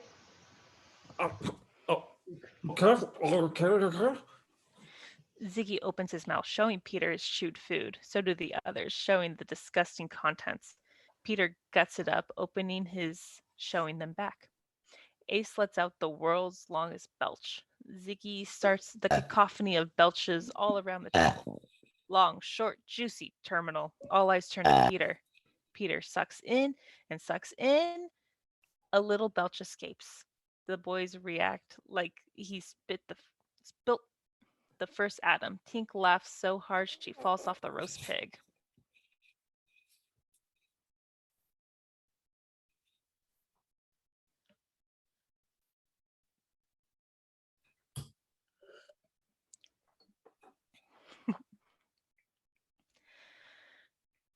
Inside the treehouse at night, Zig blams Peter right in the snot locker with his pillow. Peter staggers back, swinging his pillow wildly. Feathers fly, the Lost Boys' rain blows on Peter in major pillow war. Tink watches him from her little apartment up in the ceiling. Peter's having a ball. She is elated. Ace and Zig hold Peter down, tickling him. The others pile on. He laughs uncontrollably. Stop it! Enough! Hey, stop it! Peter grabs Zig, shoving him away with his foot. He stands, chastising the boys, an adult again. Are you deaf? Didn't you hear what I said? I said stop! The boys stare at him dumbfounded. Tink is crushed. Peter knows he blew it. Instant remorse. He storms out. Outside the treehouse, Peter leans against the deck limb, staring out at the cove. All three Neverland moons shine full in different colors. Tink lights beside him. They sit in silence. You sure know how to kill a party. I can't do it, Tank. You've got to. Find one pure, innocent, happy thought and hold on to it. What used to make you happy is what makes you fly. What if I can't? My kids will die. He trails off in grim silence. Tink, softening for the first time in her fairy life, takes his hand in her tiny one and squeezes it tight. Think happy thoughts, Peter. Fade slowly to black. Fade in, the mouth of Long Tom Cannon. It kabooms, belching fire and smoke right at us. On the beach in the day, a giant palm tree takes a direct hit, exploding into toothpicks. Coconuts disintegrate. Outside on Hook's ship on the quarterdeck, Hook lingers in his lounge chair under an open caravan tent pitched on the deck. The Long Tom Cannon smoking on the side of him, a lavish spread of food on the center. Slave boys reload Long Tom. Jack and Maggie appear from the hold escorted by Jukes. They react to the bright sun like little vampires. Smee bounds up and bows low. And how would you like to see a real live mermaid, Miss Maggie? I don't like you. My mommy showed me where to kick mean men like you and run. Smee guards himself, taking her firmly by the shoulder. He escorts her away. Jack doesn't like it.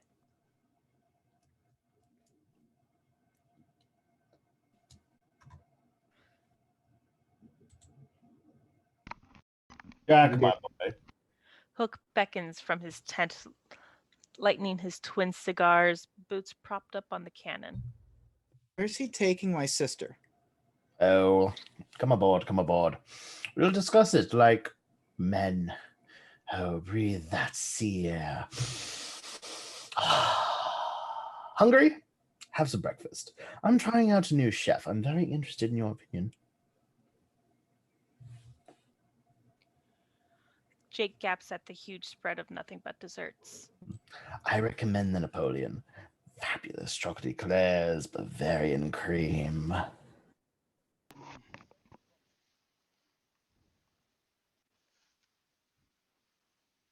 Actually, there is a page 79. It's behind 81. It's just out of order for some reason.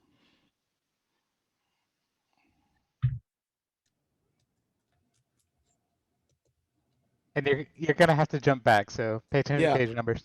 Go up and down. Got it. Okay.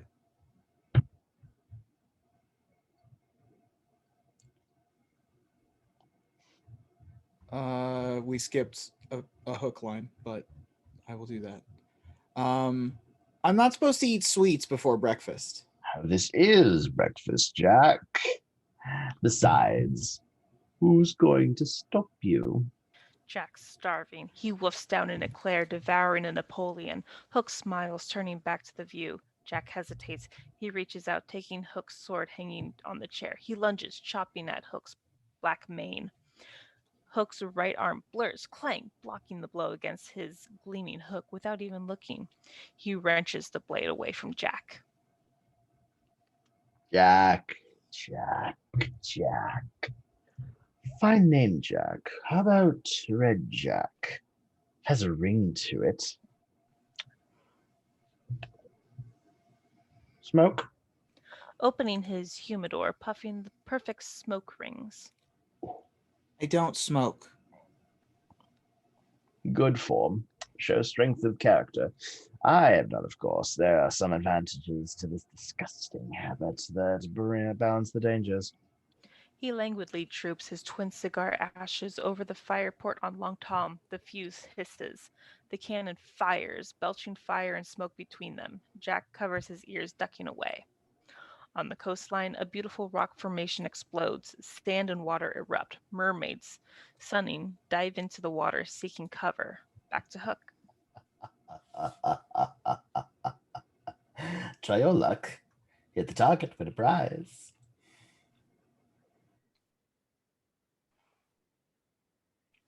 Push in on Jack, torn. He shakes his head reluctantly, no. Long Tom's just a big toy, Jack. The truth be known, I'm just a big kid at heart. I just have bigger toys. And like all children, I have a natural born talent for destruction. He touches off the cannon again. It roars. On the pirate town, a direct hit on a building, raining brick and timber everywhere. Back to Hook, placing his arm around Jack's shoulder, admiring his aim. Yeah.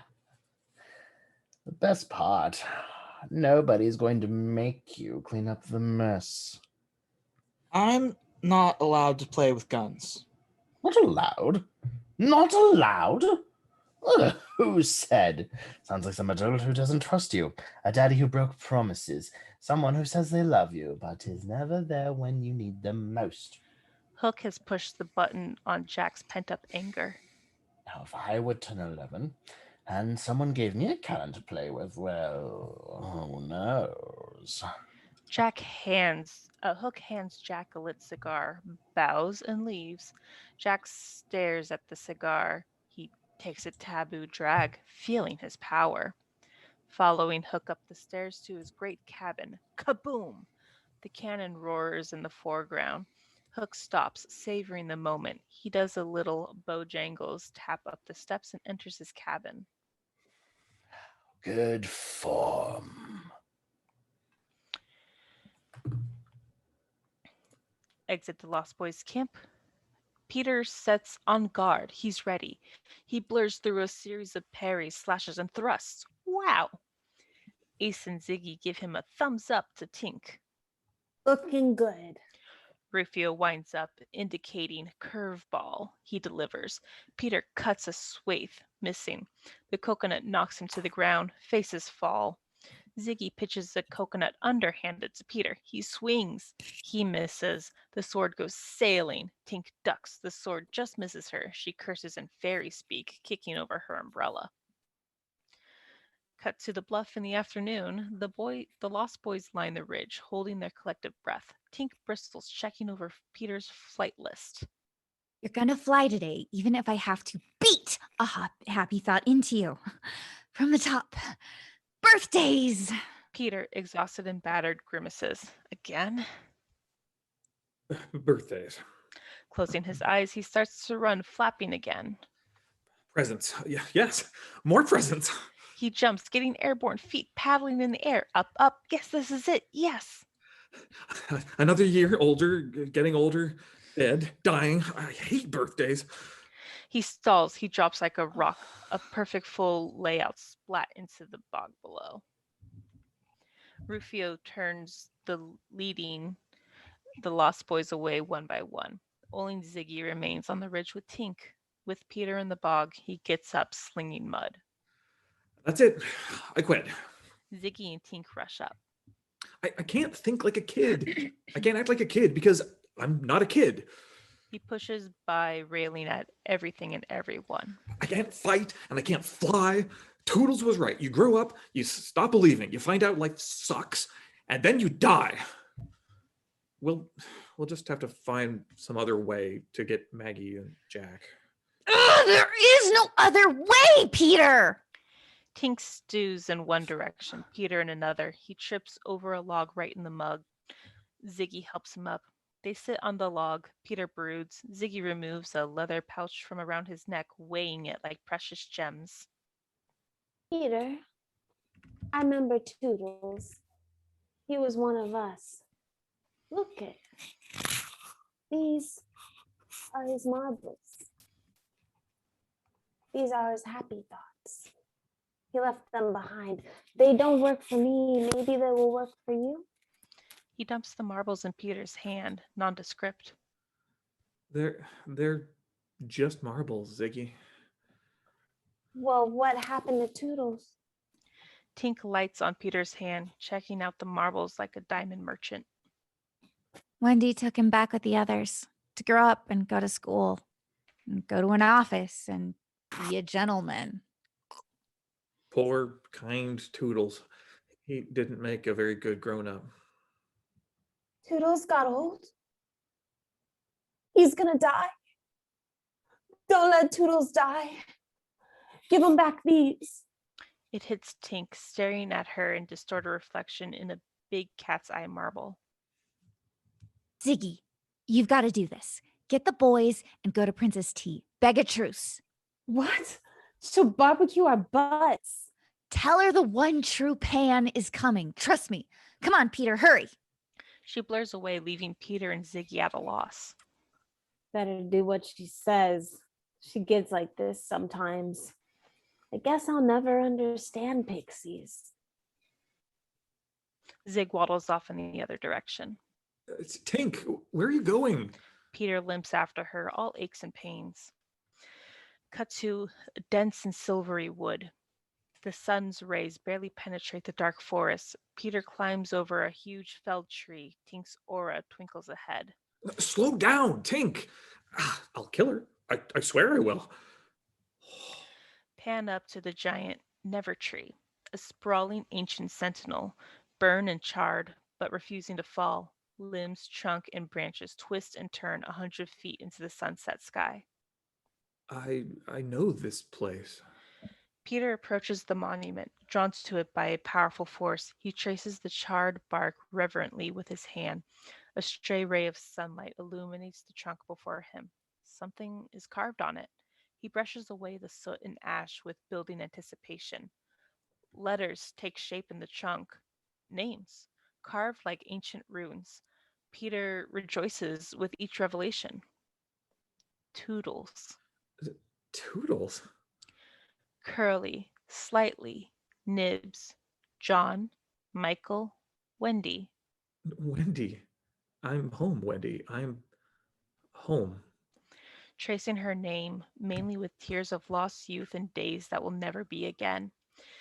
The light on the carving grows and spreads. Peter looks up, shading his eyes from the glare. From his point of view, filled with 1,000 beams of intense twinkling lights descending towards him, the air alive with chiming voices. Fairies and pixies and nymphs and sylphs of all ages and species descend to him, buzzing in close for a good look, then darting away, speaking their sing-song language.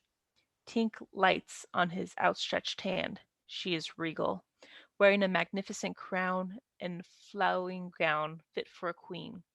She bows low, with all the poise of a great ruler. Peter, compelled, bows his head in return. Tink, you're beautiful. Oh, please. Do you like my dress? She does a full turn. Peter nods like a big kid. The grown man part can't take his eyes off her. These are my kind, Peter. I am their queen. They came to help. Fairies whiz and buzz about him. A little one pulls his hair, another plops on his nose, sizing him up. Peter chuckles, making faces, completely at ease and enchanted. Help me? Fairies pull and tug at him like a puppet into the trunk of the giant tree. The entire tree glows from within. Inside the underground hideout, Peter descends in a rickety wicker basket contraption into a black void. Fairies stream down from above, following Tink, lighting up a cavernous room. We see the famed secret underground hideout where Wendy played mother to Peter and the Lost Boys. A huge walk-in fireplace dominates one end of the vast room. The remains of beds on the other. A smashed rocking chair. Everything is charred from a great fire. Mushrooms abound. Peter is stunned, elated, and saddened as he touches down. Do you know where you are? What happened? Hook burned it when you didn't come back. Peter sadly rummages the ruins of a kid-sized red playhouse. It's burned and chopped to pieces. Wendy's house. Toodles and Nibs built it for her. I remember. I remember. Emotions and memories flood in. In the fireplace, he discovers his pan flute. He savors it. Attempting a few notes, he gets a mouthful of soot. I need music lessons too, Tink. He pitches the flute, angry remorse. Why did you bring me here? There's nothing here but sad things. This is not working, Tink. Let's get out of here. There's no place else to go, Peter. You were happy here once upon a time. It's gone. It's all gone. Everything. He kicks at the charred remains of his youth. Something catches his attention. He picks up a teddy bear, charred, one eye missing. Taddy. Oh, Taddy. My mother put Taddy in my pram to keep me company. What else? Tell me. I remember my mother and my father looking down at me, talking about how I would grow up and go to a fine school, be smart and learn things, then go off to an office and be an important businessman, and then fall in love, get married, and raise a family, and be happy. Isn't that what all grown-ups want for their children? The truth. Yeah, it is. Peter's overwhelmed with the realization. But I was afraid. I ran away from two people who loved me because I didn't want to grow up and die. You're only human. That's what I've been trying to tell you. I never even told them I loved them. Peter hits bottom, complete remorse. But you went back, Peter. You left here and went back. What made you stop being afraid to grow up and die? Don't know. I can't remember. Breaking point. He hurls Taddy into the void. Taddy rises. Turning in dreamlike motion, fairies swarm around it, catching it. They float the bear slowly back to Peter. Peter's watching the vision. Something snaps inside him. A memory. He reaches up. Taddy lands gently into his outstretched hands. Tink moves in. What, Peter? What is it? He blinks. Life flash, 1902. A perfect blue sky. The infant Peter rises into the air, completely free, no fear. His little belly rumbling in the laughter of innocence and mirth that can only happen before you know something is wrong with the world. I'm flying. Peter the infant descends, big, giggling grin, little arms flapping. A woman's arms reach up, catching him. Peter's beautiful mother nuzzles him, all loving. Mother catches me. She's soft. Mother pitches Peter into the air again. He rises towards us, flapping and giggling, higher, reaching to the birds above him. He peeks, laughing, and turns, slowly descending. Fly me, Daddy, fly me. A man's arms reach up. Peter descends towards a handsome, smiling young man. Daddy. Daddy? No, Daddy. Fly me, Daddy.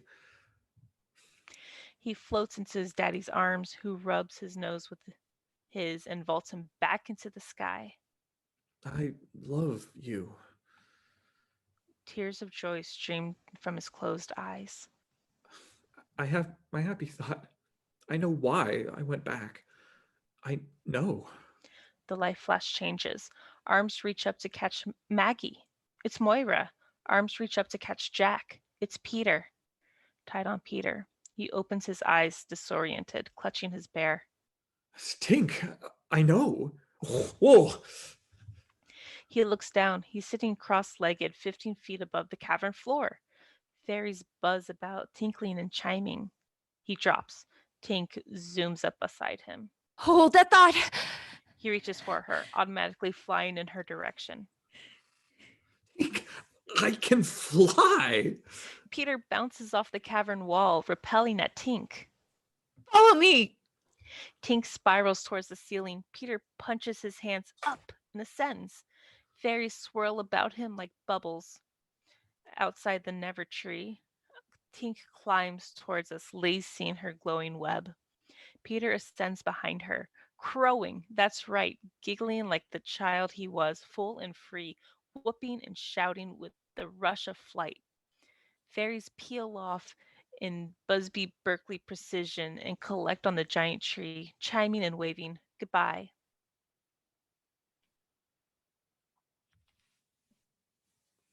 Cut to exterior Neverland, aerial view sunset.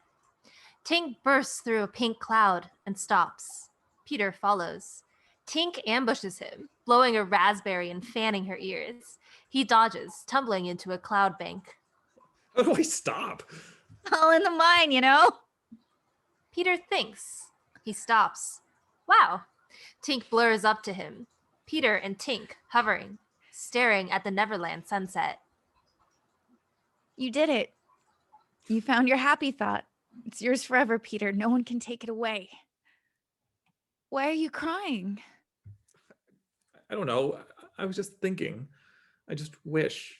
He looks at Tink, trying to find the words. You can wish, Peter, whatever you want.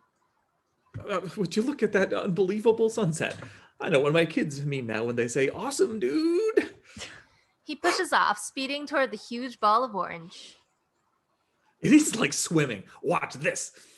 With Peter flying, he stalls like a high diver doing a dying swan. He dives, making sounds like an airplane, just like a kid. Tink dives with him, both screaming toward the ocean. Exterior ocean, low level. Peter and Tink dive at us, Peter doing his airplane noises. You're too low. Pull out. Pull out. Easy, Pilgrim. The Force is with us. He levels off, skimming the surface. Shark fins knife the waters ahead. Doo-doo, doo-doo, doo-doo, doo-doo. He zooms by, flapping shark fins with a forehead, a backhand. He signals a slam dunk. 2. Tink shrieks, dodging a hungry shark. Exterior ocean, flying POV. Whales sound ahead, spuming cascades of spray. Peter and Tink blow through it, exulting with pure ecstasy. Exterior mermaid lagoon, sunset. Peter and Tink bank across the sun and descend. Hundreds of flamingos rise up from the lagoon, filling the sky. With Peter and Tink flying, surrounded by the magnificent birds. Below, mermaids frolic. Angelica, Una, and Babs leap with dolphins. It's Peter. Peter. Peter, he found it. What a hunk. Such a hug. With Peter flying. Hello, ladies. Look at me. I'm flying. He does an inside loop, showing off. Tink speeds up, lights on his shoulder, and covers his eyes. I don't want this to end, Tink. I don't want to ever come down. Save your strength, Flyboy. You're gonna need it. She steers him down over the island. Hey, there's the Indian camp. I can't wait to see the look on Rufio's face. He whoops and yahoos all the way down. Cut to tight on Rufio, Indian camp, night. Terrified, staked out for torture with Ziggy, Ace, and the rest of the boys. Warriors chant their imminent death. Princess Tai stands before Rufio, oiled and painted for battle. She pets a deadly black adder snake like a kitty. The great Pan is not coming. You die. Princess Tai, babe, it's not us. It's that damn fairy. It's all her fault. Her and that scumball old man. Trust me. The snake hisses in his face. Ziggy hears it first, whooping and hooting above. He looks up. He grins. Look, he's no scumball. He's Peter Pan. All heads look up. Peter, diving out of the night sky, screaming the cavalry charge. He lands hard right in front of Tai, sliding in the dirt like he's stealing second. He jumps up, making the call complete. Yeah, safe. You're in there. Indians back away in fear. Peter leaps to Rufio, pinching his cheeks and checking his teeth. Rufio, my man, what's happening? He winks at Ziggy and darts to Tai, bowing low in midair. Forgive me, Princess Tai. I was surrounded, by pirates. There must have been 100, no, 200. We ran out of pixie dust. I barely escaped. You see, nothing could keep me from you and this moment. Let's party. Tink plops on a branch overlooking the scene, exhausted. She marvels at the old Pan back in rare form as Peter kisses Tai's hand. Tai studies Peter. She raises her kissed hand in the air. Warriors draw their bows and cock their spears. Tai's stone face suddenly melts into a girlish grin. With her hand, she pulls Peter close for a torrid kiss. Everybody cheers. Warriors free the Lost Boys. Drums beat. Tink lets out a big sigh. Happy for Peter, but hurting her side. Inside. She's done her job. Peter is Pan again. Sharp cut to exterior Indian camp. Later, night. A major tribal celebration is in full sway. Warriors and Lost Boys jam with long cane flutes, primitive stringed instruments, and all kinds of percussion gear. Rufio watches from the sidelines, chugging some drink from a huge gourd. He's getting surly by the mouthful. At the War Council ring, Peter sits with Ty, Ziggy and Ace on his side, two huge warriors on Ty's. Peter points with the sword around a battle map drawn in the sand. We see the island. Ziggy guides Hook's ship.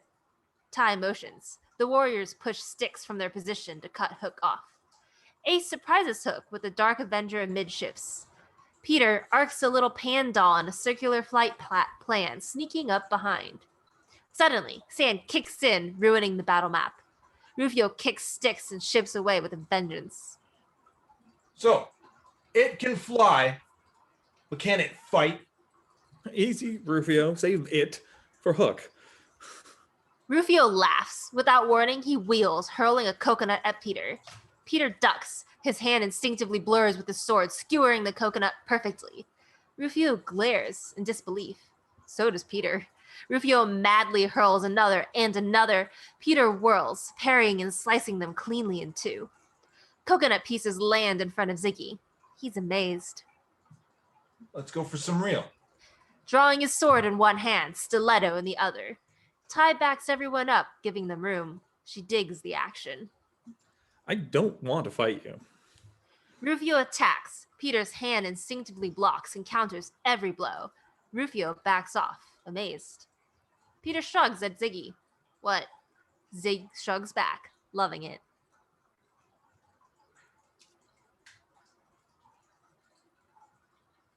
Ziggy. Ziggy, are you muted?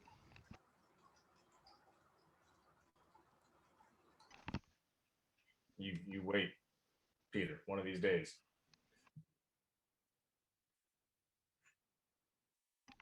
Japan, man. A natural. Rufio attacks while Peter is in a fog. Peter ducks with a sixth sense, sweeping Rufio to the dirt, blade at his throat.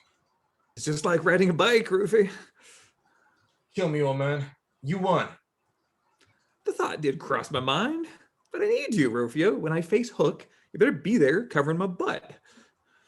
Rufio hesitates, looking at everybody around them. He realizes what a complete butthead he's been. Me? You talking to me? Peter removes his sword, extending his hand. Rufio takes hold, pulling himself up. You trust me? Okay, cool. You're on, man. Peter grins. Rufio shows all his gold teeth. They bear hug. The Lost Boys high-five Rufio. All is forgiven. Cut to interior ship's hold, night. Noodler pounds a spike, fixing Maggie's shackles fast to a beam. He locks her other manacles onto an oar. Where's Jack? Where's my brother? Noodler's sadistic laugh echoes through the galley. Cut to interior Hook's great cabin, night. Jack, spiffed and clean, stands in front of a mirror. Smee hands a Louis XIV wide-brimmed plumed hat to Hook with great pomp and circumstance. Hook places it atop Jack's head, cocking it just so. Snapping his fingers, Smee hands over a gentleman's box. Hook opens it for Jack. A brace of diamond-encrusted dueling pistols. Jack's jaw drops at the sight. Hook indicates, for you. Hook snaps his fingers again. Jack grins slow and wide. A beautiful cabin girl pours Jack a tall chocolate malted. Her ample bosom is filling his view as she leans in front of him, topping it off with gobs of whipped cream. Hook places a straw in the concoction. Welcome to Neverland. Jack takes a long pull on the straw. This is great. Cut to exterior ocean, dawn. The first rays of morning sun sneak over the horizon. Exterior Lost Boys camp, dawn, on the Dark Avenger. The Lost Boys are sprawled about the deck, asleep. Some still sport souvenirs from the Indian celebration. Ziggy snores up in the crow's nest. Tink is nowhere to be seen. Peter, unable to sleep, watches the sun come up. He shivers with a spine chill. He gazes at the treehouse. Tink's fairy aura flickers from the window. Interior treehouse. Peter enters. Hello, Tink. I just want to say thanks, for everything. Quiet sobbing drifts down from Tink's house. Her glow is weak. He stands on tiptoe, peeking in. Interior Tink's room. Peter in view. An exquisite boudoir and bedroom combined. Tink is lying on her four-poster, quietly sobbing. By the looks of her, she's been at it all night. Tink, are you okay? What's wrong? Of course I'm okay. Nothing's wrong. She rolls away, sobbing harder and bigger tears. If nothing's wrong, why all the tears? Because I'm sad. What are you sad about? Look, I'm my old self again. Isn't that what you wanted? She nods, blowing her little nose. No matter how this turns out, I'm not afraid anymore. You, Tink, you gave me back something I had lost. I forgot what it was like to be alive. I'll never forget this feeling, ever. Great. I'm so happy for you. Well then, nothing's wrong, right? She sits up, facing him, summoning her courage. Everything's wrong. If Hook doesn't kill you today, you get your kids and go home, where you belong. Peter turns away, speechless. He wasn't ready for this. I'll come back. No, you won't. It'll be just like before. You'll forget. This place won't mean anything anymore. Neither will I. I'll never see you again. She runs crying behind a tiny dressing curtain, her silhouette shaking, face buried in her tiny hands.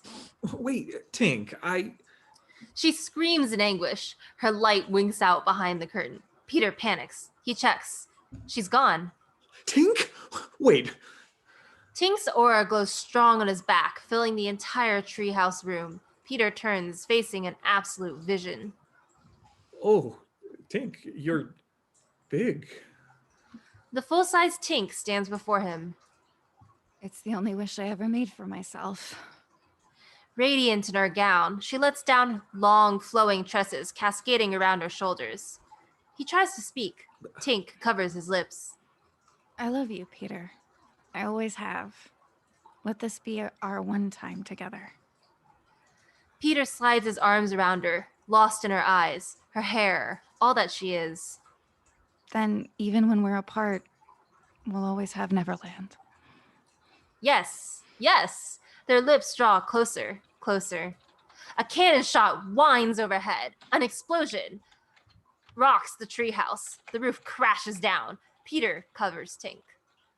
Peter's POV through the window, the Avenger. Another round explodes in the cove. The Lost Boys are up and active. Ziggy points from the crow's nest. Look, he's attacking. Peter's telescope point of view, Hook's ship. Oars churning, pirates on the rigging unfurling sails. Long Tom fires again. The shot lands dangerously close to the Avenger. Tink, this is it. He turns from the telescope mounted at the window. His heart sinks. Their one passionate moment is gone forever.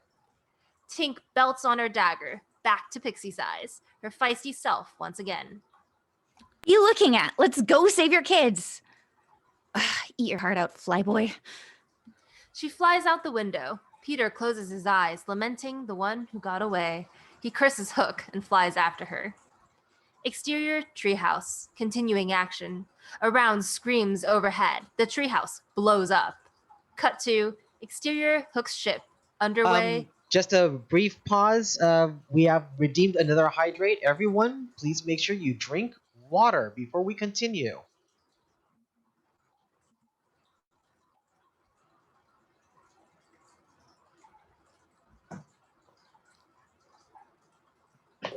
Oh, that was whiskey. Oh no. Exterior Hook ship, underway dawn. A kid-sized Captain Hook, complete with wide hat, long coat, and sword, raises his hand beside the Long Tom cannon. It's Jack. He turns, smoking a cigar, even an eye patch. Fire! He ignites the fuse port. Long Tom fires.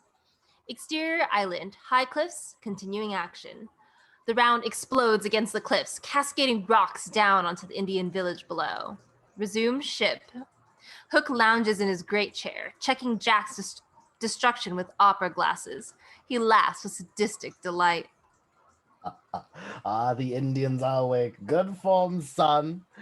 I believe you've got it. A slave boy beats a drum roll. Smee spiels through a megaphone, doing color. Good morning, Neverland. It's a perfect day for the Never War. Captain James Hook's crew is fit and ready for blood. Along the gunwales, tracking. Pirates ready for battle, loading cannons, sharpening swords, adjusting their eye patches. Forces of Pan, according to the latest scouting reports, don't have a snowball's chance in hell of a win. So let the war begin. Cheers go up from the pirates, driven to animal frenzy by the long-awaited urge to kill. Jack parades on the quarterdeck, Hook style. And this is more fun than Nintendo. Range 500 yards. Elevation on my command. Fire! Pirates reload and duck, the ramrod still in the barrel. Jack hits the fuse. Boom! The ramrod sails through the air. Hook cheers. Exterior Indian camp. Continuing action. Princess Tai stands in the lead war canoe. More warriors launch outriggers in the background. The cannon shot screams overhead. Water explodes beside her. She doesn't blink, fastening her leather helmet. Cut to exterior, Dark Avenger. Lost Boys hammer launch blocks. Rufio hacks the mooring ropes. Tink flies to Ziggy in the crow's nest. They're rounding the point. Peter flies by hacking the other mooring rope clean. Take command, Rufy. Go for his sails first. I'm counting on you. You got it, man. I mean, Captain Pan. Rufio swings aboard on his line, pumped up. Ace salutes from the deck with the other boys. Peter salutes back. Don't get killed, Paramezum brain. Tink and Peter hovering. Get out of here, scumface. The Dark Avenger slides into the water with a big splash. Lost Boys cheer on deck. Ziggy unfurls their flag. A hook in a red circle with the no slash through it. No hook. Peter exults. He climbs with Tink and speeds towards Hook's ship in the distance. Cut to exterior Hook's ship. Crow's Nest, dawn. Skins, dead ahead. Exterior water, dawn. Tai leads 7 war canoes towards Hook's ship. Back to ship, Hook and Jack. Oh, goody. Skins. Live targets at last, Jack. Lucky for you. Jack stares at the approaching Indians in shock. Live? Come about, Mr. Smee. Engage. Smee spins the wheel. The mighty ship comes about.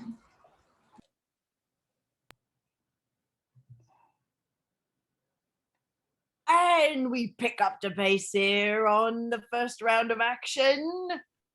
The slave boy beats his drum faster. Pirates take aim, pounding their weapons, hungry for a kill.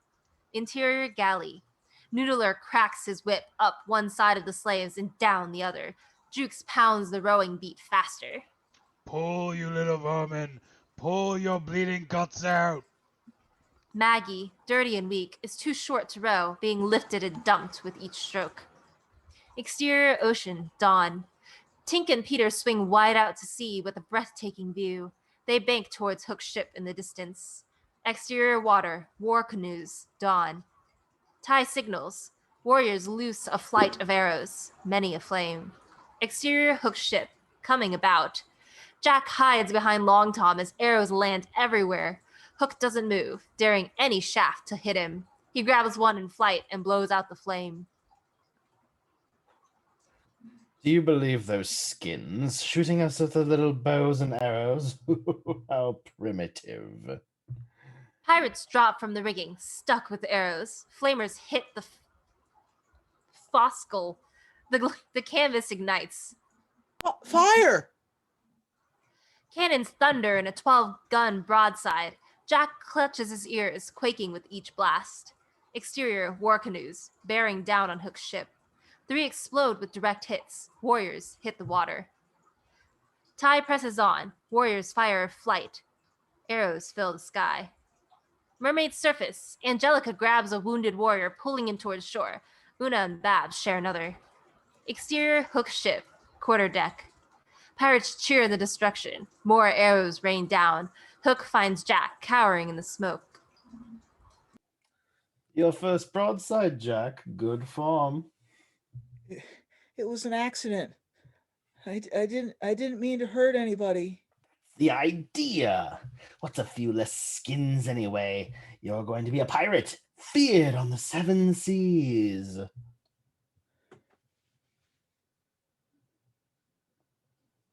Jack pulls away, terrified. He freezes, pointing starboard. Look!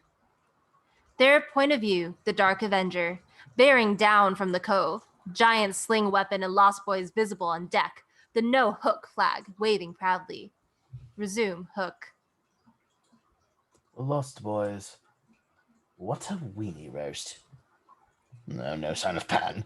Where is that green wuss? Look! Hook pivots his opera glasses astern. Their point of view, 2 specks flying low. Bright green, headed for the ship, glowing like UFOs. With Peter and Tink flying. He draws his sword, dropping the scabbard into the sea. He levels it and yells, "The charge!" Tink yells with him. Resume, Hook, staring through his opera glasses in total disbelief. Pan? Ha! Got his wings back, did he? Smee! Pan astern! Smee is all smiles, urging the slave boy to drum faster.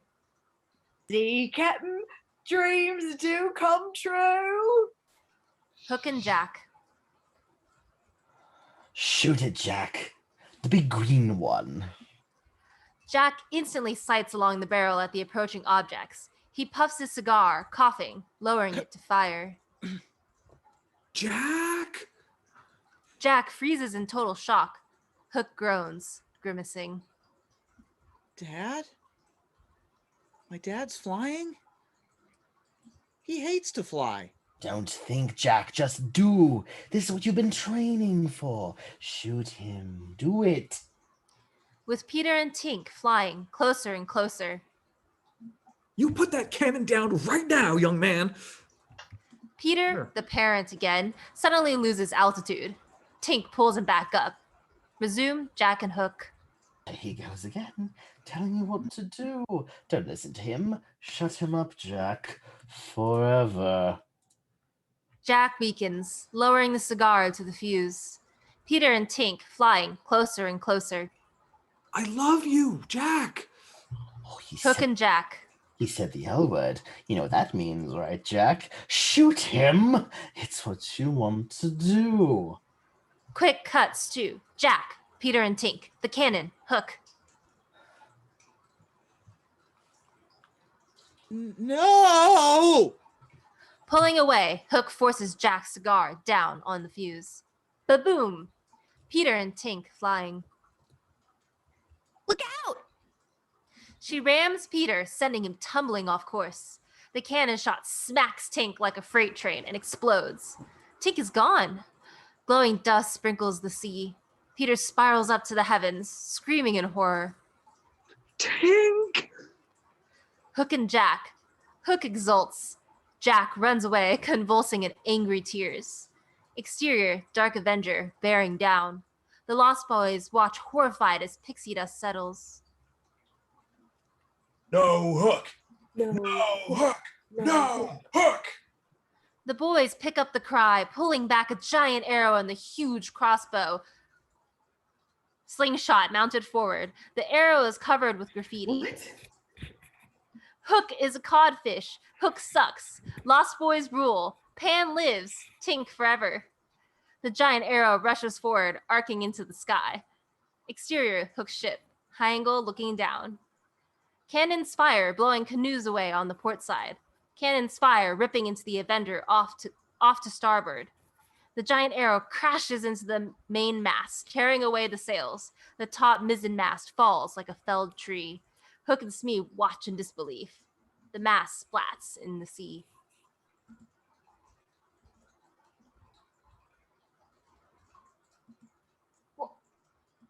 Is that fair, Captain? Attack speed! Ram those little bastards! Smee ducks, flaming rigging crashing down. He spins the wheel, aiming for the Avenger. Interior galley, continuing action. Maggie and slaves row at a killer pace under Noodler's whip. Exterior Hook ship, Peter flying. He bursts through the billowing cannon smoke, his sword up like a samurai, hacking and chopping and bending each oar until it breaks. Interior galley. Oars break, sending slaves tumbling like dominoes. Noodler whips mercilessly. Maggie and the young slave pull hard. Their oars snap. They sail, knocking Noodler down. The young slave smacks Noodler with his chain. Maggie grabs the key. She unlocks the manacles as fast as she can. On deck, Hook. Firing his pistols at Peter, just missing him. Kill him! Pirates fire from the gunwales. As Peter darts and weaves, hacking oars. A cannon fires in front of Peter. He ducks back. Another fires behind him. Exterior Hook ship, port side. War canoes draw alongside. Ty leaps, scaling the hull. Warriors follow. Arrows fly. Pirates drop. Guns fire. Indians fall. Exterior Hook ship and the Dark Avenger, side by side. Ace and Rufio release catapults. Rocks fly. Quick cuts. Rocks crash onto the deck. Pirates scatter. Rocks crash into gun ports, smashing cannon. Rocks crack the hull. Interior galley, continuing action. A rock crashes through. Water spews in. Maggie keeps unlocking chains. Jukes appears. He grabs her, lifting her up, choking her. A belaying pin smacks him in the head with deadly accuracy. He stiffens upright, choking Maggie harder. Another pin bonks him. He falls. Revealing Jack. He runs to Maggie, hugging her tight. Jack, I thought you were one of them. I'm sorry, Maggie. I almost was. Dad's here. I saw him. He's Peter Pan.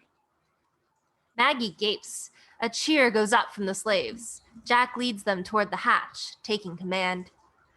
Exterior main deck, continuing action. Jack and Maggie lead the slaves pouring from the hatch. A cheer goes up as Ty leads her warriors swarming over the side, clashing hand to hand with the pirates. A cheer goes up as Ziggy catapults himself from the Avenger, crashing into 4 pirates, knocking them overboard. Rufio leaps like a madman into the fray. Ace leads the others on board, slashing and cutting, with Hook pacing the quarterdeck, watching the battle before him. The Lost Boys. No manners, despicable. He whirls and skewers a young slave with a harpoon. Look at the Rugrats. They should all be slaves. Oh, I hate kids, especially Pans. 3 warriors rush him. Hook runs 2 through and shoots 1. Kids at least die nobly, but no Pan! The ship lists. Smee fights the wheel. Oh, we're sinking, Captain, fast! Hook stomps his boots in a big circle, throwing a tantrum. Damn, Pan! You big chicken! Peter descends, landing behind Hook. Classic pose. I know you are, but what am I? Hook turns, facing him. Long, slow, serpentine smile. At last. Peter Pan. Has it really been 3 days? Surprise, surprise, how time flies. Smee crawls unseen behind the wheel. Peter is all concentration. Eyes fixed on Hook, waiting for his move. Where is Miss Belle? Shopping? You know where she is. I want my kids. A proud, insolent youth. Prepare to die. To die will be an awfully big adventure. I wouldn't bet the ranch on it. They leap at each other, swords clanging in the morning sun. The ultimate duel between good and evil has begun. Follow them around the quarterdeck. Hook, a superior swordsman, attacks. Peter parries the rain of blows and thrusts, fighting for his life. You look marvelous. An amazing comeback, I must say. A 3-day wonder. How did you do it? Diet? Exercise? An affair, perhaps? The right woman can do wonders to restore a man's youth. Peter surges with anger on the attack, gaining confidence, his instinctive skills returning, darting and flying to avoid Hook's slashes and slices. Oh, look at you, Pan. Healthy, fit, no bills, no nagging wife. Oh, you're having fun, admit it. What a shame you have to die just when you find life. Peter hesitates. The truth. Smee crawls, dragging a chain with a manacle, trying to trap Peter's feet. He lunges, just missing as Peter flies on the attack. I'll kill you, Hook. Hook dodges his thrust and slices Peter along the ribs. Wrong. You're the one who's bleeding. Peter stares at the blood seeping from his side. The ship lisps acutely. Cannonballs roll across the deck. Peter hovers and Hook dodges them as they fight, Peter taking the offensive, driving Hook back.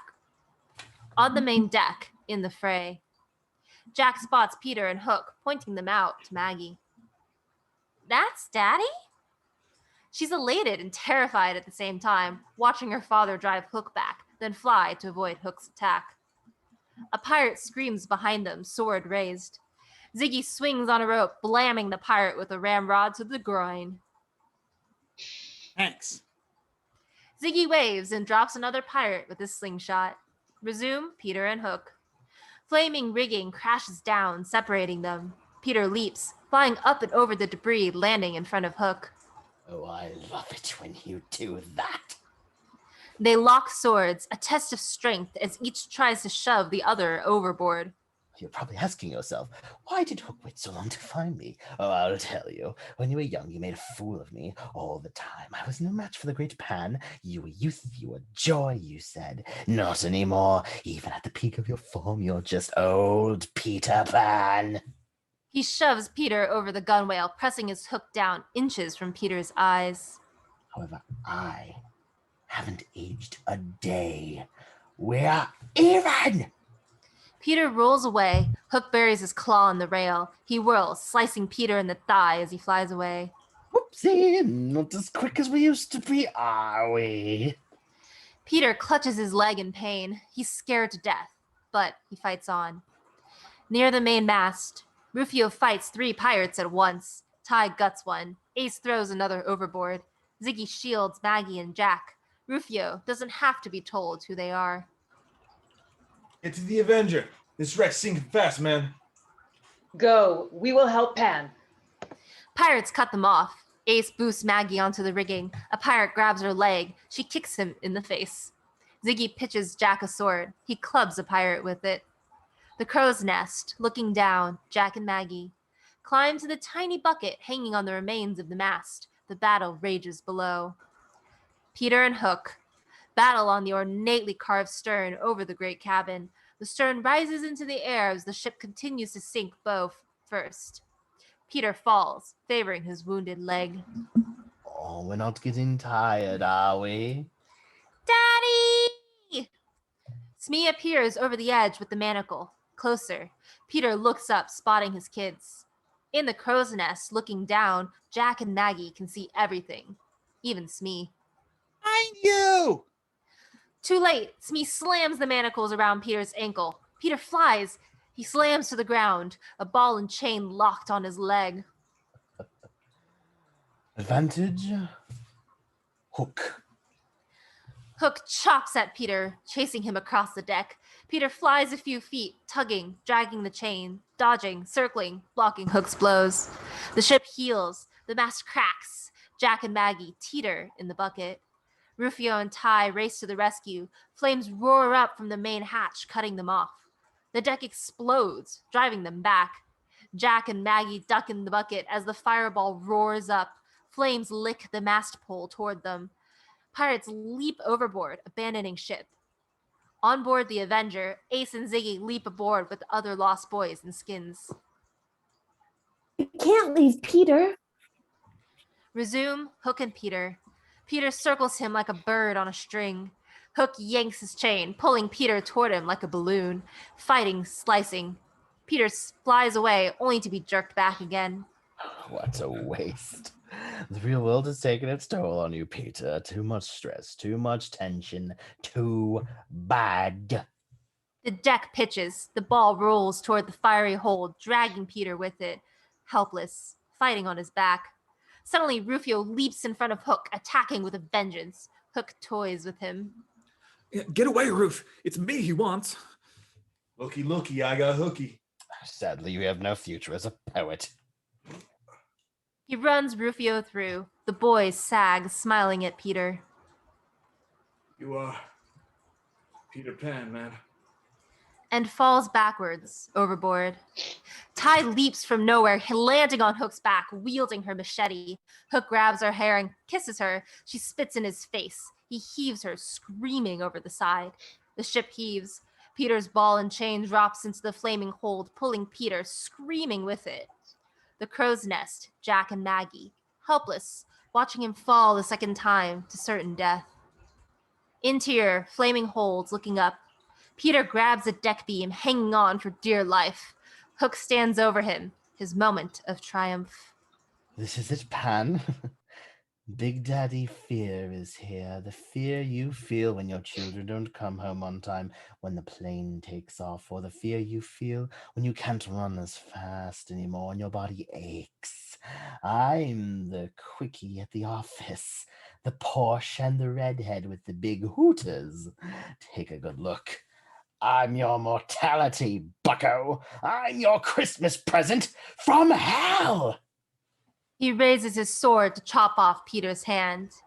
Aerial point of view, a sword flies through the air, sticking Hook right in the ass. Hook rears in excruciating pain, pulling the blade from his buttocks, his hands covered in a putrid purple liquid. My own blood. You know, I really hate the sight of my own blood. A flash of light zooms by him, diving into the void. The crow's nest, Jack and Maggie. The ship shudders again. The last rigging falls away. The mast sways, cracking more. Flames surge up. Interior flaming hold. Peter hangs. The flash of light swirls around, landing on his manacle. It's Tink. Hair singed, big powder burns, but alive. Tink, you're alive. I thought I'd lost you forever. Say it, Peter. I want to hear you say it and mean it this time. I believe in fairies. I swear I believe. I do. Satisfied, Tink picks the lock with a fairy bobby pin. The ball and chain drops into the inferno. The hold explodes. Tink and Peter surge up from the blast to the crow's nest, now teetering dangerously. Peter hovers alongside his kids, hugging them, kissing them. Come on. We're going to fly. The kids hug the mast, terrified, shaking, no, crying. Below, Hook, at his wit's end, alone on the deck, he grabs a broadaxe and hacks like a madman at the remains of the mast. Oh, Daddy, I'm afraid. Kids run everything. Kids ruin everything. You can't see me, but I'm here, Pan, and kids ruin everything. Don't you get it? They suck the life out of you. Leeches. Above, the mast teeters. Jack and Maggie lurch away, lurch and sway. Peter stays with them. Don't listen to him. Take my hands. Jack, believe me. Please, Maggie, you have to. Believe in yourselves. You can do anything if you believe in yourself. Hook, chopping. They won't take care of you when you're old. Peter and kids. Tink, dust them. She splashes them with pixie dust. They glow. Maggie reaches out, taking hold. Jack hangs back, unsure. Do what your father says. You got 2 seconds to find a happy thought. Home. Yeah, Mommy! Jack grabs Peter's hand. The mask collapses. They jump, falling at us, holding hands, roaring right over Hook and up into the morning sky with Hook. again. You'll never walk in Neverland again. With the Pan family flying, Jack and Maggie screech with delight. Peter is greatly relieved, like any flying father would be. Exterior, the Avenger, continuing action. Ziggy, Ace, the Lost Boys, Warriors, even Ty, safe and sound, wave and cheer as the Pan finally does a flyby, waving farewell. With the Pan family flying, Peter salutes his boys and blows a big kiss to exterior water, mermaids, waving goodbye. Angelica, Una, and Babs blow bubble kisses. With Smee rowing, a dinghy full of treasure from the sinking ship in the distance. He reflects as the Pan family buzzes overhead. Oh, isn't that nice? Poor Cap'n. He hates happy endings. Tied on Hook, screaming in a rage atop the last of a sinking ship. Go on, fly away just like always, but I'll still be with you every day for the rest of your miserable life. Everywhere you look, you'll say Hook. With the Pans flying, Peter slows, Hook's voice booming in his head. Leave now, and you'll live in fear until the day you die. Tink looks back. She sees Peter clutching his head. He waves her on. She understands. Come on, kids, race you to the moon. She leads them toward the fading moon. The kids follow, cutting up, unaware. With Hook going down with the ship. I am your worst nightmare, Peter. I am death. With Peter flying, the fear seizes him. He pivots and dives. Primal scream. Hook! Aerial point of view, diving at Hook. Hook exults, his sword ready, laughing maniacal. Pan is back, and Hook's got him. Peter and Hook collide, good and evil knights, in a tremendous thundering burst of energy. Sharp cut to exterior, sky, night. Thunder cracks, lightning ignites the heavens. Sharp cut to exterior, number 14. The nursery window, night. A ferocious storm, more thunder cracks. Interior, Granny Wendy's bedroom, continuing action. Moira spills her tea, her nerves shot. Granny Wendy sits up in bed, battling the unseen force. Moira, the children. A thundering crash booms upstairs. The lights wink out. Moira bounds up the stairs, a flashlight waving wildly. Interior nursery. Moira races in. The windows flap open. Rain blasts in. Moira struggles to close them. Granny Wendy struggles in, weak, unsteady. Lightning flashes. Granny Wendy cries out. Jack and Maggie are hiding under their covers, crying and calling out. Moira rushes to them, hugging them, kissing their drenched, wet faces. Both kids babble frantic.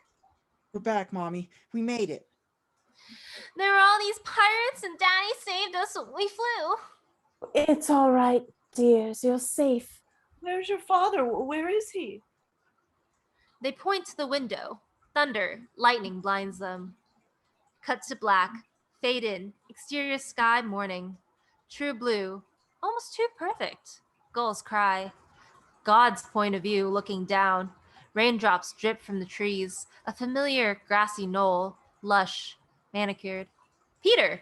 Sprawled lifeless, just as he was when he first woke at Neverland.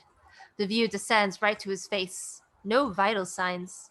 A raindrop splatters his nose. He flinches. Jack, Maggie, fly.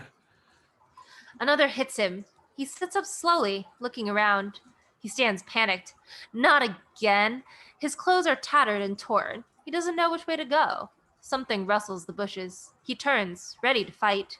A cricket ball crashes through the brush and rolls to his feet. He stares at it as if it might explode. He picks it up, turning it in his hands. A young kid crashes through the brush in a ball uniform. He eyes Peter in his dirty duds. Peter frowns in a fog.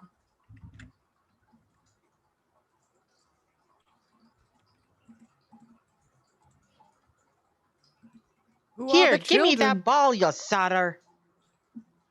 Peter pitches it back, following the kid through the bushes.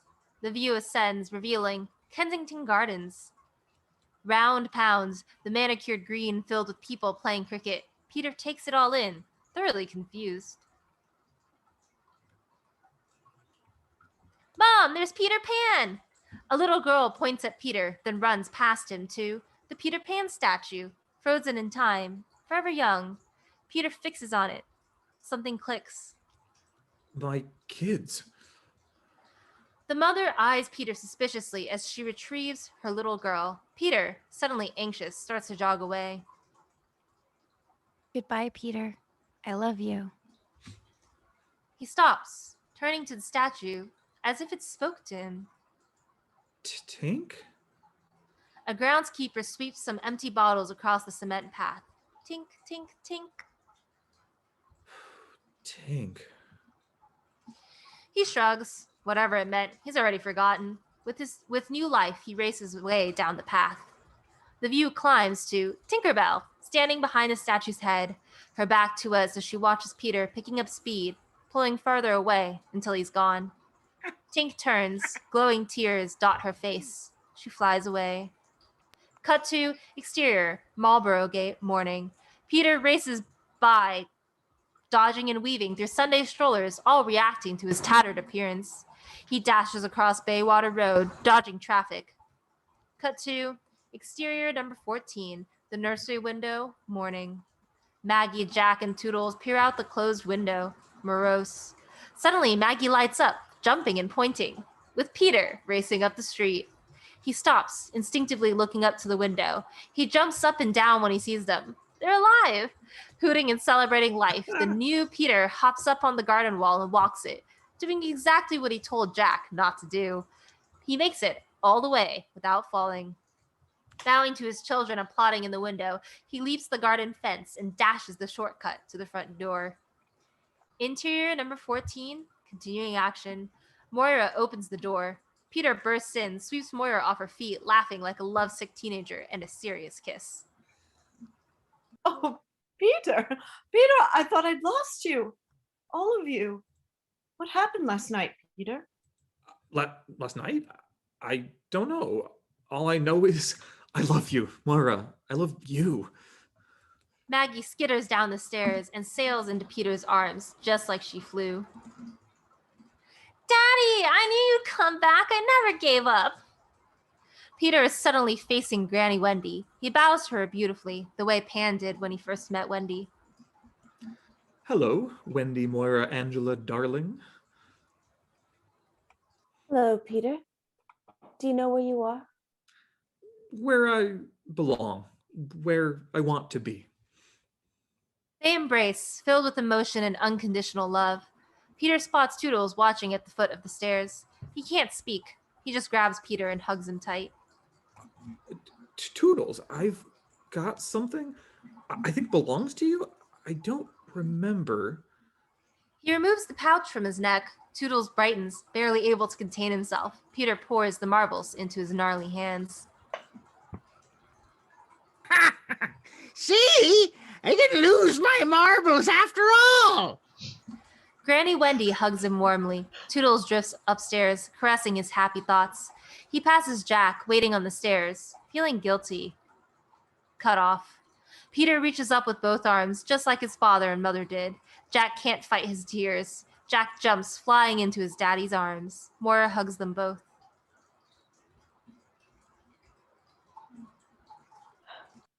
You're all safe. We're together. We can just be the way we were before. I love all of you so much, but we'll never be the same as before. There's something we've got to do, all of us. He leaps up and touches the chandelier, then bounds quickly upstairs, leading them all, Granny Wendy too. Interior nursery, the window. Peter leads his family toward it. He scowls angry. What did I tell you about this window, huh? Well, let's open it. Anger melts to mirth. He unlocks it, throwing it wide open. Jack and Maggie open the other side. Exterior, the window, widens slowly from the darling Bannings together, joyous, facing the world. Take a deep breath, everybody. Breathe. It's a great day to be alive. From now on, in this family, every day is a great day to be alive. The view climbs up, up, up, flying over Kensington Gardens, up through the clouds. We bank in a sweeping arc over Big Bend and the Thames River. London gleams in the morning sun. Toodles swoops into view. Whooping with pure joy, he shakes the last of Tink's pixie dust from his marble pouch on his craggy face, basking in the golden glow. He pauses and waves goodbye to each of us, then zooms away, heading for Neverland, laughing like that child he was, the child we all were, the child in us that could never die. Second to the right, and straight on till morning. Sir James Barrie. Yay! Excellent job, everyone. All right. Excellent work. Thank you all for your stamina. First of all, to be able to perform at that level, and Kerplopida, of course. Very thankful for your Kerplopida. A Kerplopida to you, sir. Yes. And thank you to the audience for if you stayed or even if you just came into the read of the first draft of Hook. You may notice that there are some other people not here because they had to depart early. We did not expect the stream to go this long. Mike, who played Rufio, had to go to bed. But we were also joined by Thomas Tulak, who was one of the original Lost Boys from the movie Hook. And if you want to see what he does, you can check him out. As you may know, he is a producer, director, writer himself. You could check out some of his material. I'm going to go and put this up right now. Thomas Tulak at YouTube. Hopefully that did not seem to pan out correctly, but I think that is... Oh, it's because I forgot to put slash. It was a delight having him. He brought a lot of insight that it was freaking delightful, in all honesty. Yeah. No, there we go. Thomas Tulak. And if you want to follow him at his Instagram, you could follow him at TN Tulak. As for Michael Young, you could follow him at all places under Cosblade. His Twitter and his Instagram are at Cosblade.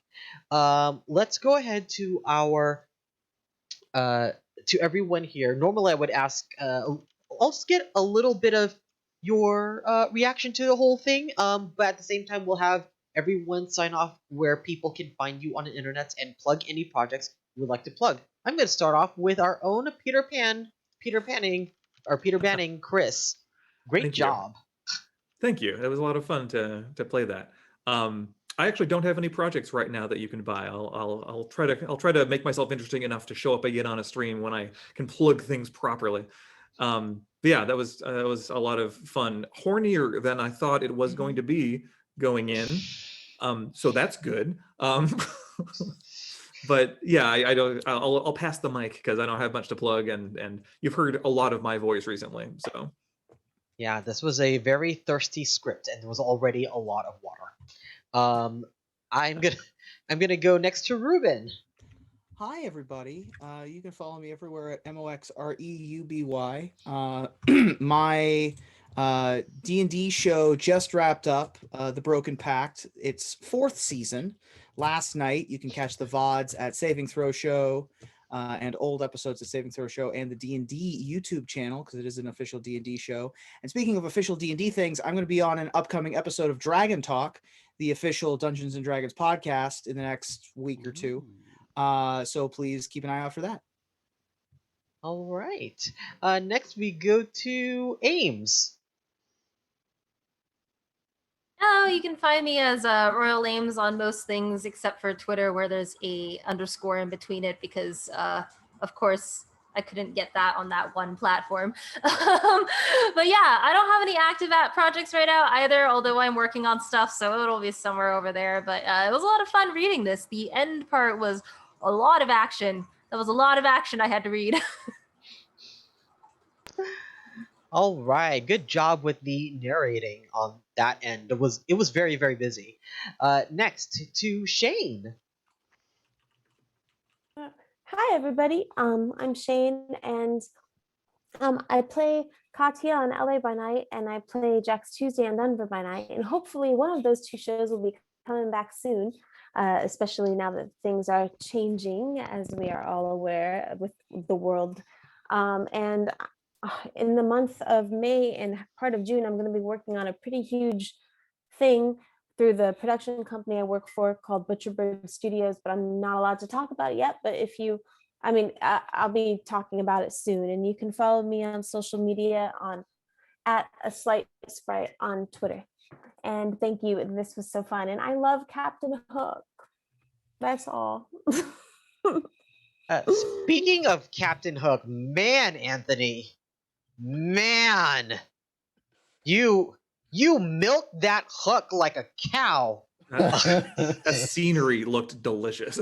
He literally milked a gun. I did. I did. I milked it. He was going for a while, and then he took a left, and he kept making lefts, and there he goes. Where can people find you on the internet? Well, when I am not being the quickie at the office or the Portia, the redhead with the big hooters, my new favorite line of this script. I don't care what anybody says. Wow. Oh my god, that's who I am, Pad. How do you feel? I don't know, Hook. Confused. I love my wife, but listen, Hook. Why would we need a fourth wall? Like even a little? That doesn't make any sense. A little. Man who's never left Neverland knows what a Porsche is. Okay, sure. When I am not doing this amazing show with these amazing people, you can find me on the internet. I am on Facebook as Anthony Champ. On all of the social medias, I am Nerd with Pets, except for Instagram. I am nerd_with_pets. If you like watching these and you think, hey, Captain Hook might play pretty good video games, number one, no. But if you're still interested, on Tuesdays, Thursdays, Saturdays, and Sundays, I do Twitch streams. Nerd with Pets on twitch.tv. Come watch me play video games, do some interactions. You can make me get tipsy, or worse, I won't judge you, maybe a little bit. All right, next we go to Amanda. Hello, Amanda. This was your first time doing this. Yeah, thank you for inviting me. This was super fun. Really, the only social media you can follow me on is at TikTok at Manda MVEE. I'm gonna post it in the chat. Yeah, this was super fun, but it's way past my bedtime. Understood. That's why we're trying to get through these quickly. Curie, amazing job as Tink. My God. Amazing job. Where can people find you on the internet? You can find me under the name Curie Colligan pretty much everywhere. I'm most active on TikTok right now because quarantine has melted my brain. Except Twitch, which is Curiosity.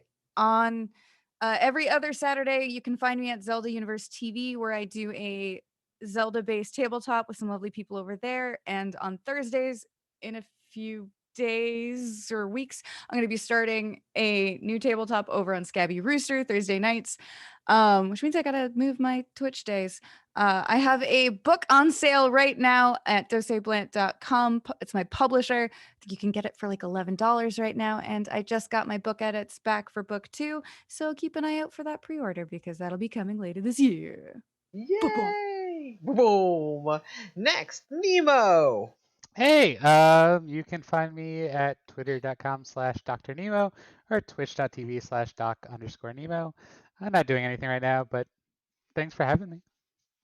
All right, Shoshi. Hi, everyone. I'm Shoshi. You can find me on Instagram at Shoshi Ruth, SHOSHIRUTH.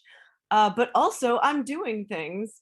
You can find me Monday nights on Scabby Rooster with Ryan doing Total Party Kills, which is a reverse dungeon crawl. We play the monsters. It's pretty emo. It's great. And the other thing I am doing is we are doing the second season of Sherwood and Nottingham. This is a fully interactive online show game LARP experience. I don't know if anyone is doing what we were doing, but we're starting this season 2. It's starting mid-March, officially May 12th. You still have I think there's still a couple days left to get VIP tickets, or like discounted VIP tickets. I don't know. Check the website out. I'm gonna put it in there. It's the coolest thing I've ever worked on. If you want to be a part of it, please do. All right. Next, Brittany. Hello, you can find me all over the internets on various platforms such as Clubhouse and Instagram under Brittany Purr, spelled P-E-R-R. You can find me at obscurum.com, which is my multimedia blog. You can find me coaching in various areas. You can find me also on Twitter at Yewenchie, Yewenchie. And you can also find me here because Ryan is amazing. And I'm thankful for this group of amazing, wonderful people that I get to connect with and play with here on this platform. Yes, thank you, Ryan. You're welcome. Thank you for doing this. The only reason why I exist is because I have really, really talented friends and I have a very supporting audience. So thank you. Without all of you, I would not be able to do what I do. Things that are coming up. People know that I'm going to try an experiment on Twitch, which involves Shakespeare. So I'm going to be looking for actors to do something that's very similar to this. I am also going to be doing Shakespeare not just in the form that we know in Shakespeare, but I'm also going to transliterate it to 2021, so you can get the same feeling, the same intention that William Shakespeare had.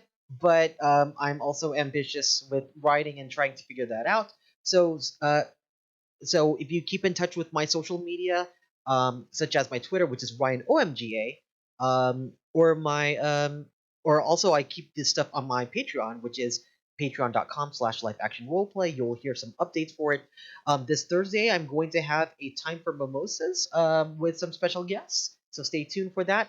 Friday, a Pokemon Snap is going to come out, so you're going to see me play some Pokemon Snap. I am ready to snap some Pikachus and some other things. On Saturdays at 1 p.m. Pacific, I run a D&D game called Poison Tulips. So that is a game that deals with tabloid bards that write about scandal, and it's actually run like a news report and a D&D game. Very, very scandalous stuff. Lots of fun. Very, very high improv. If you want to see the types of D&D games I run, Poison Tulips on twitch.tv/gildinglight is how I run my D&D games.